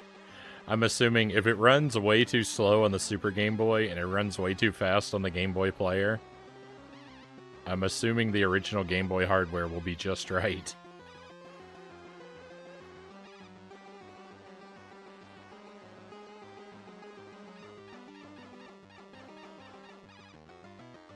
Because I'm discovering that in stages with these randomly spawning enemies, the excess game speed makes them very frustrating. There's supposed to be a big guy over here above this ladder. They must have taken him out for this version, because I have never seen him spawn. He has been gone every time, so I think he just doesn't exist. Unless I'm thinking of a different ladder. I don't think I am.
I forgot I can't duck under that guy's attack.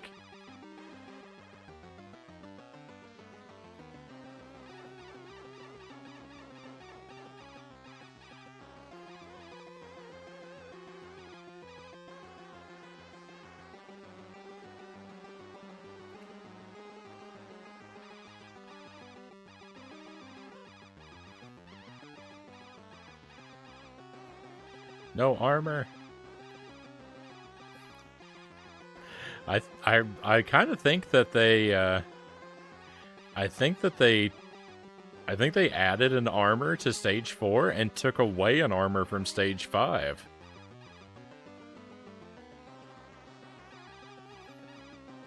I've never seen the armor that's supposed to be hidden on this stage. And it usually it just spawns as you're riding across on the platforms. I don't think you have to jump anywhere in particular for it. So, I don't know. That's weird. They added an armor to a stage that doesn't need it and took an armor away from a stage that does.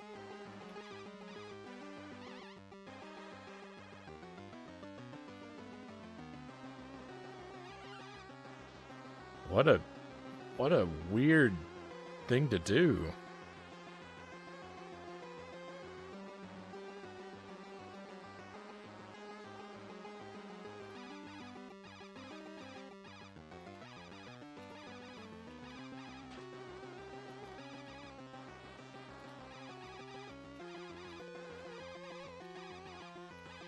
Is he immune to the knife in this version or what?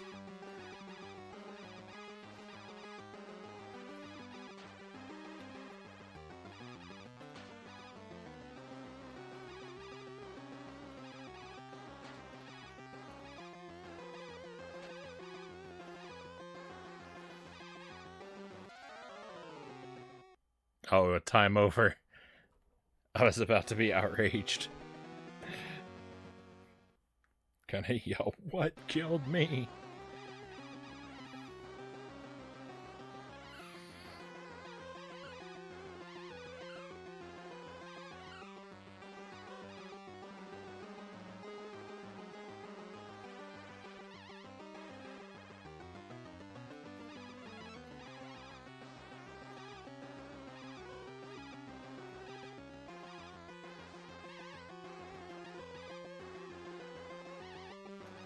I'll tell you what, if I see a torch, I'll pick it up, because, it doesn't seem like the knife can hurt the boss. There's another knife.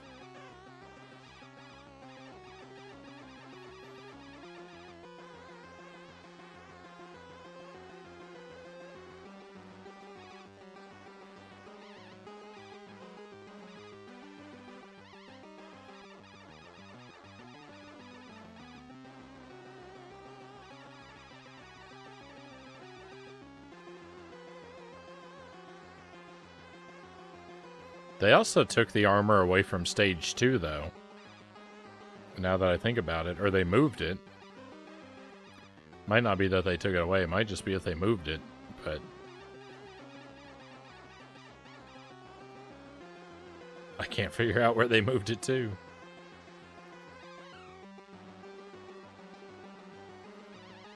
I mean, I haven't exactly been looking for it either, but...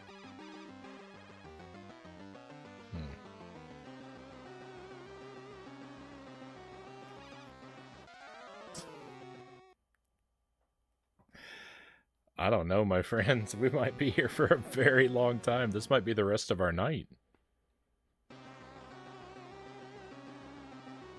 I'm not gonna quit this.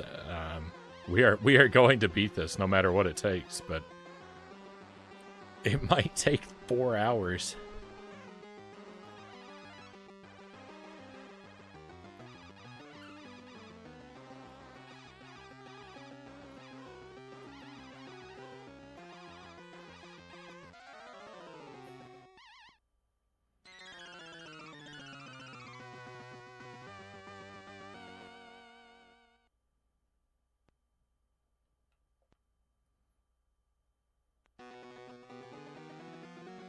So many nasty surprises. This is what it feels like right now. This is kind of what it feels like to play Loop 3 on the NES. Like, everything's moving too fast and spawning too frequently.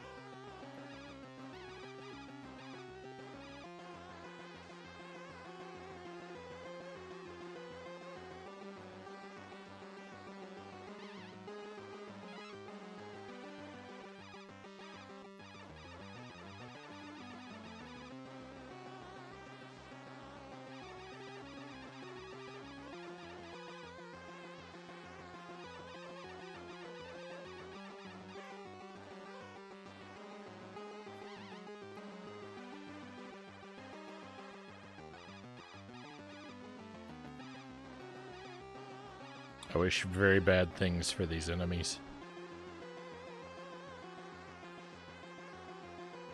Go away.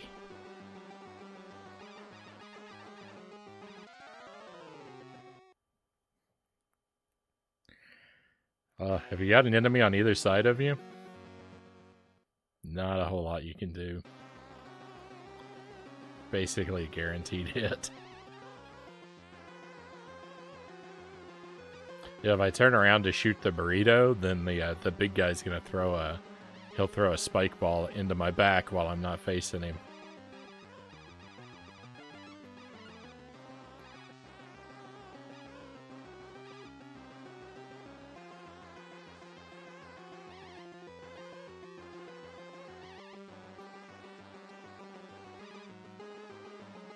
But oh well. Is the nature of ghosts and goblins to be like this?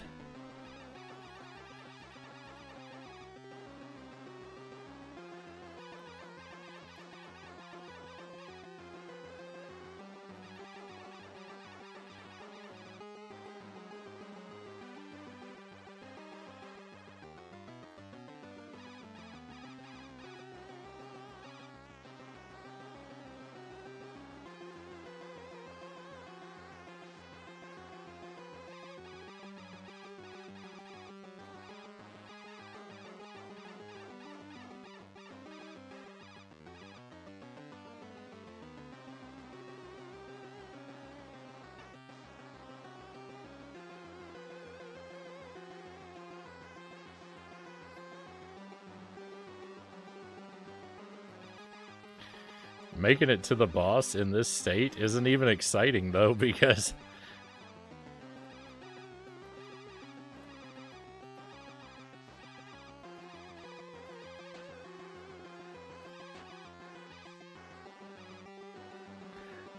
Get out of here!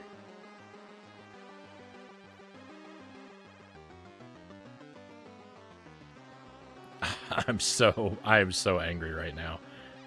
There's a burrito in the boss arena. This is not supposed to happen. And it won't come up here where I can fight it. Ugh.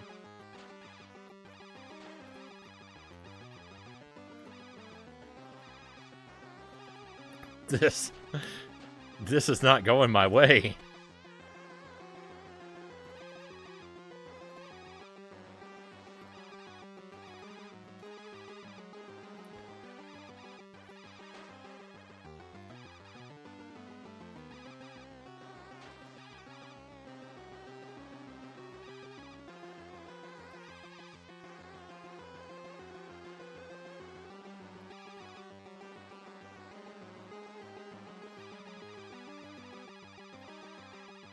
He's immune to the knife.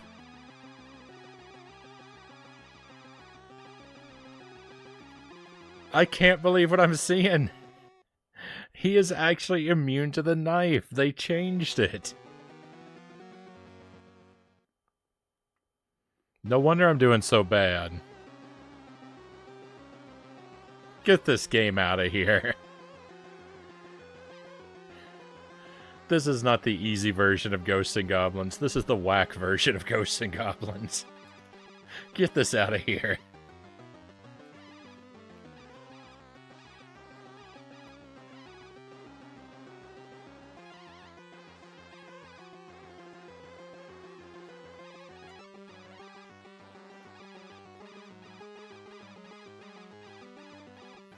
They took it even further with the weapon nonsense. They saw the AVGN episode.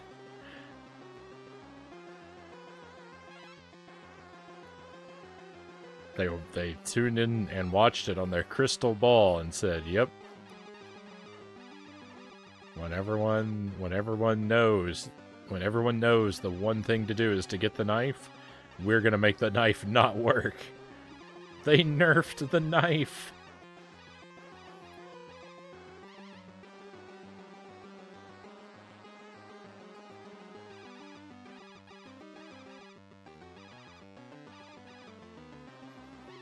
This is no longer... This is not a port of the NES game. You can't take a liberty like that and call yourself a port.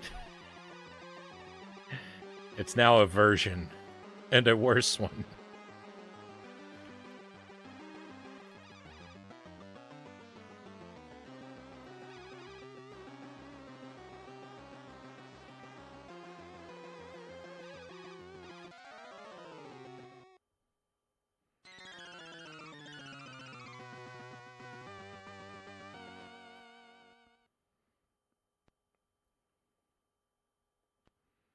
What if he's immune to the axe and the knife?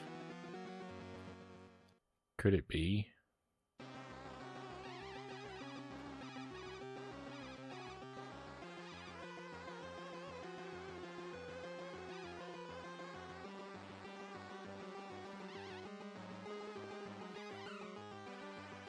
I don't know. I didn't feel like I got any feedback when from the one axe I managed to throw at him.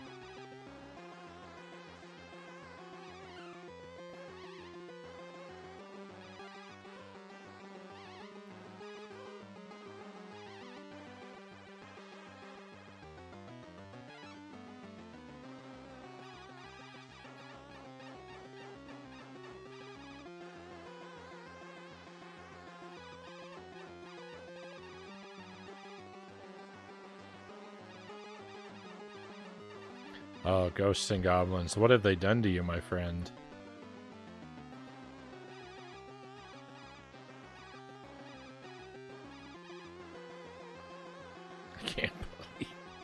I can't believe this. I'm in the worst timeline.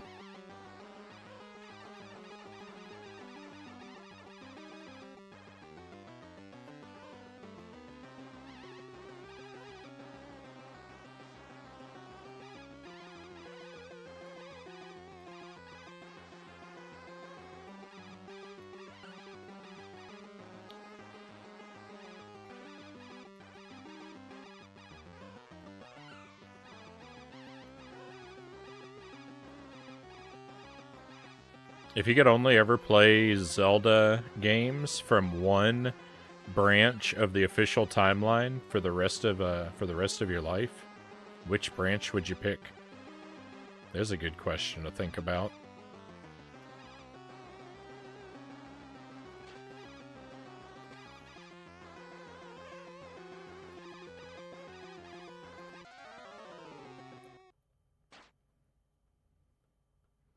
So you get like either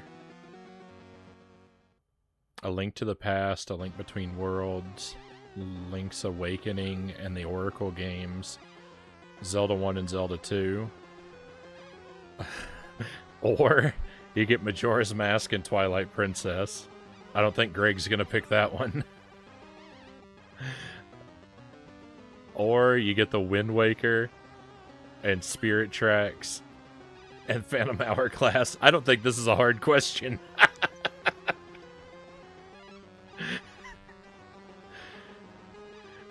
I mean, it would be terrible to have to give up the Wind Waker, right?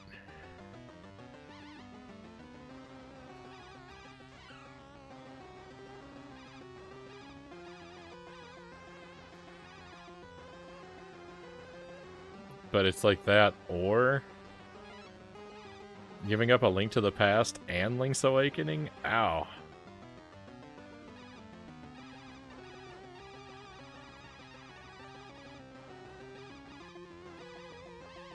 If I have the timelines right, I might not know the timeline well enough to remember what exactly is on each branch.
I'm grinding some enemies in hopes that I can get a lance or a fireball.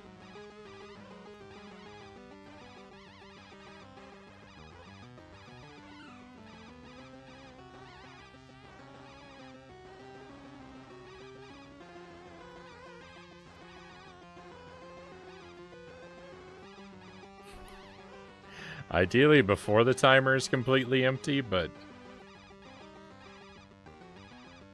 I don't think it's gonna give me a weapon at all, so. I haven't seen a single enemy carrying a basket even.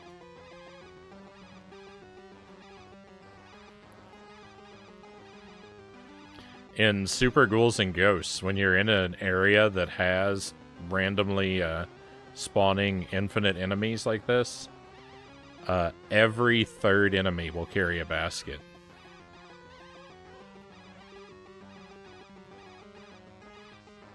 So you always have plenty of baskets. They don't always have weapons. In fact, they frequently don't. But they'll have point statues. But at least you get to see more baskets, and it drops the same thing I'm already carrying.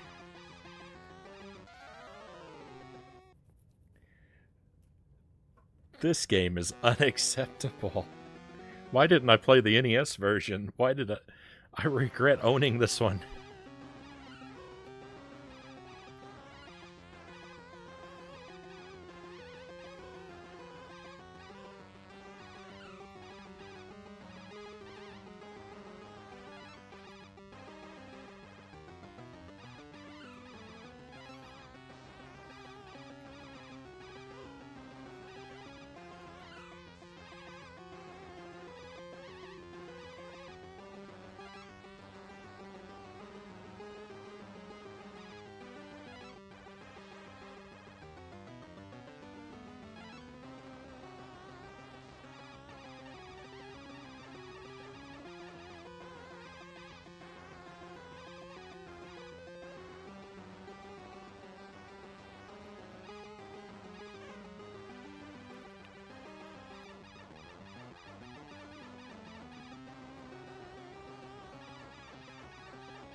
Cool, I got another useless knife. All it's ever going to give me is the axe and the knife. The two weapons that don't seem to work.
Oh, thank goodness.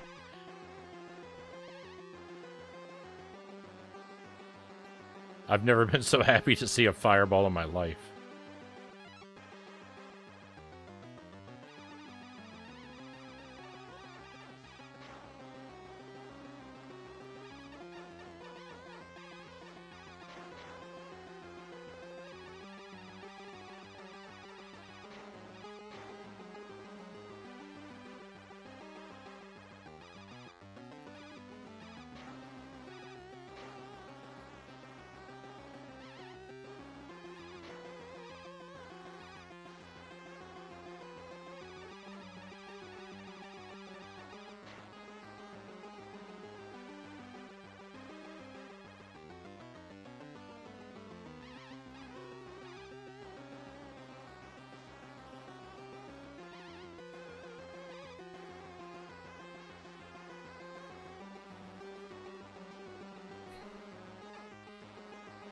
I want to open that basket and have him drop a weapon on the ladder, and then I'd be stuck with whatever.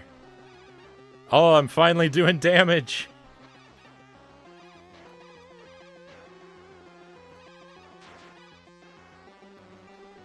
He's immune to 2 weapons. Why?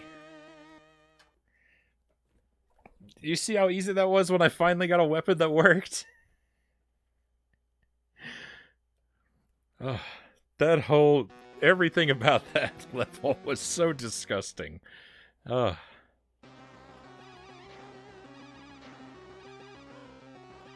I need some Pepto-Bismol. I feel nauseated.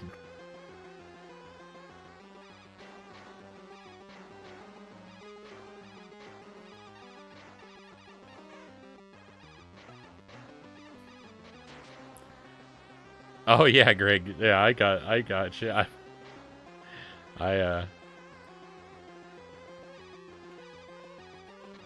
You know, it doesn't. You don't have to be perfectly accurate when making jokes. If you did, most of my jokes wouldn't work at all. Come to think of it, most of my jokes don't work at all.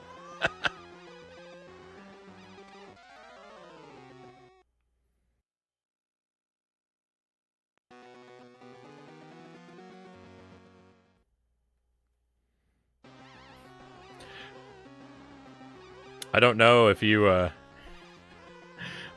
heard a second ago. I was thinking to myself.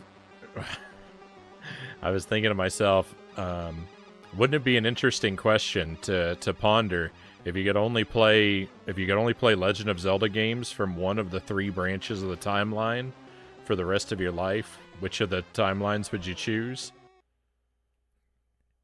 And then I started listing the games. And I was like, well, that's not really an interesting question, because the hero dies in Ocarina of Time, like that timeline is really the only choice that makes sense.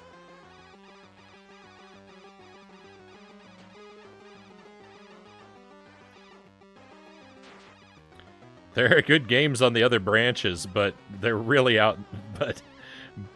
But they're both the other 2 branches are really outnumbered by that timeline.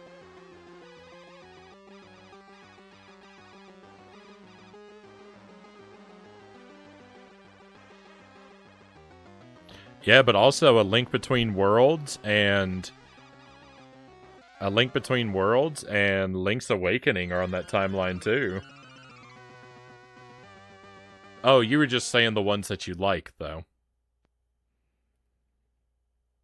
Yeah, but I mean, you look at the other, like the hero wins child timeline isn't that only Majora's Mask and Twilight Princess? I said, well, there's no way Greg's gonna choose that branch.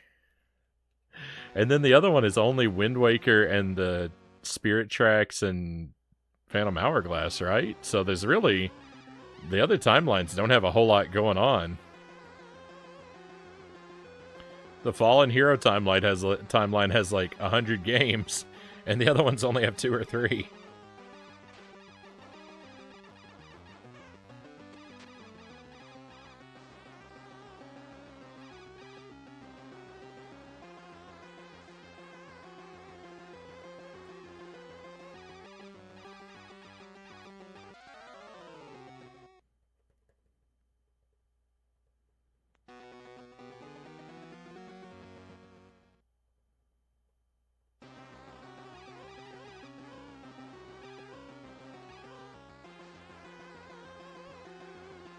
I need to play the Wind Waker again. I wanna play that on the I wanna play that one again, but I am committed to doing Minish Cap first. I really like for the stream. I really want to play a Zelda I've never played all the way through on stream before repeating another one.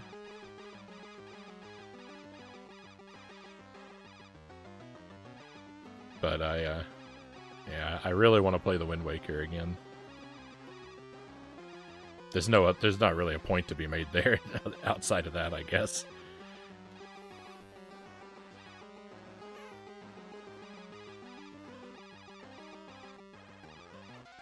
This dragon is the worst part of this level.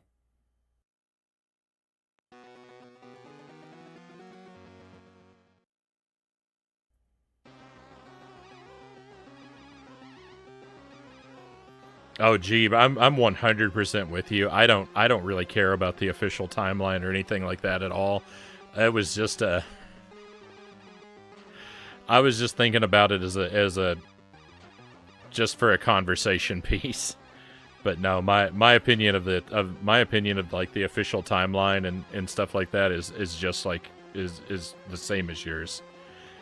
I really just treat the Zelda games pretty much as standalone games. You know, a couple of them are very obviously sequels to one another. And it makes sense to talk about them, you know, together when that's the case. But for the most part, like, no, the continuity and stuff like that doesn't really matter at all. And I'm fine with that.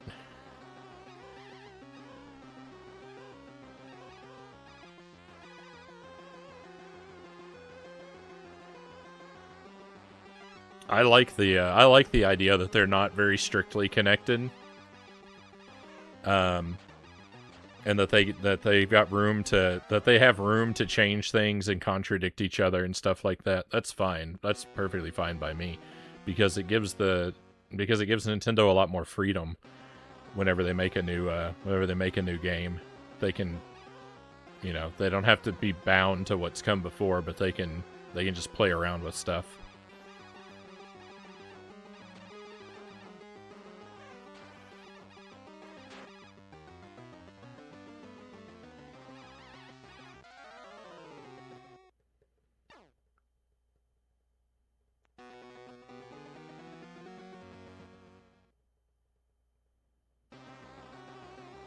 Oh yeah, I agree with you about Link's Awakening. Not really, yeah. Link's Awakening wasn't really made to be connected to the others in any particular way.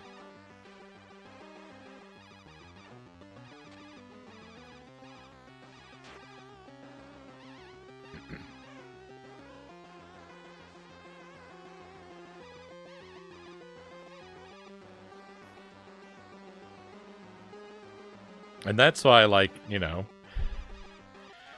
like, I remember hearing people theorize that Link's Awakening goes after, like, it goes after A Link to the Past, or maybe it goes after Zelda 2, or I even heard people suggest that Link's Awakening happens during Zelda 2 while Link is riding the raft from continent to continent.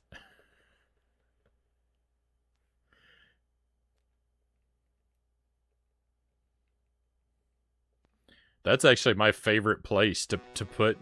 That's actually my favorite idea about where Link's Awakening should happen.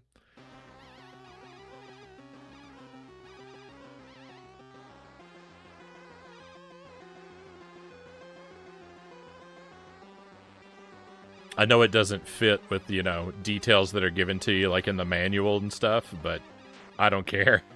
I really like that idea.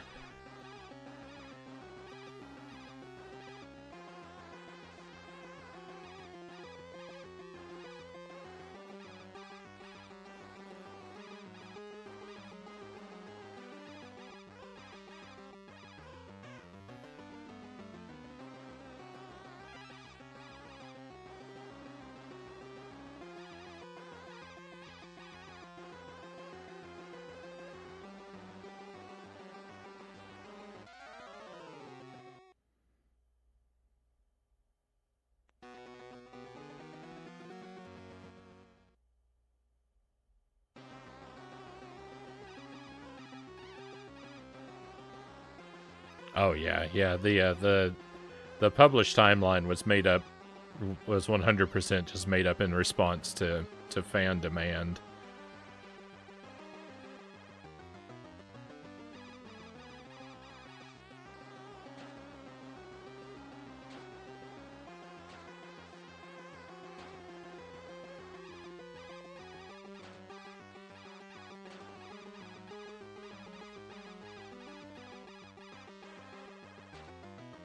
I don't know why I'm fighting that unicorn with this. He's immune to it.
I don't know where that boss just went. I've never seen him do that kind of thing. I have never seen him fly so low.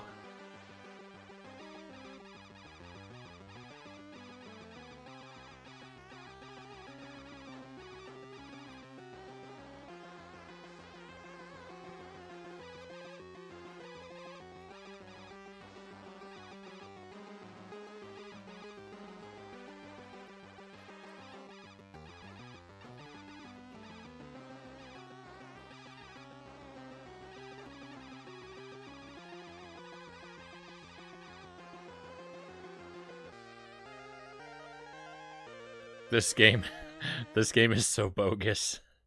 This game is as legitimate as the Zelda timeline. uh...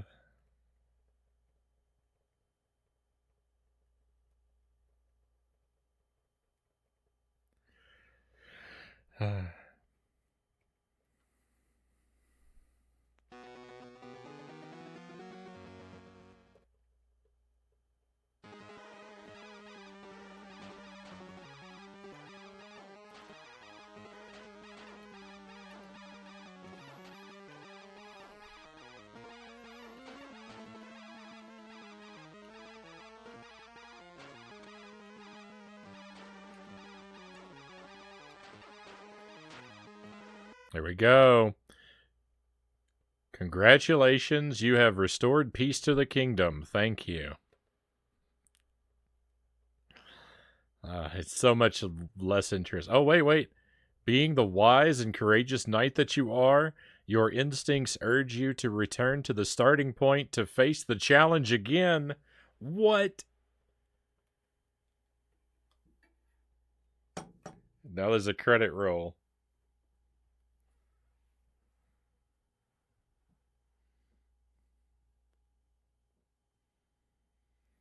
At least they fixed the typos. There's no music over the credits. It's just silent.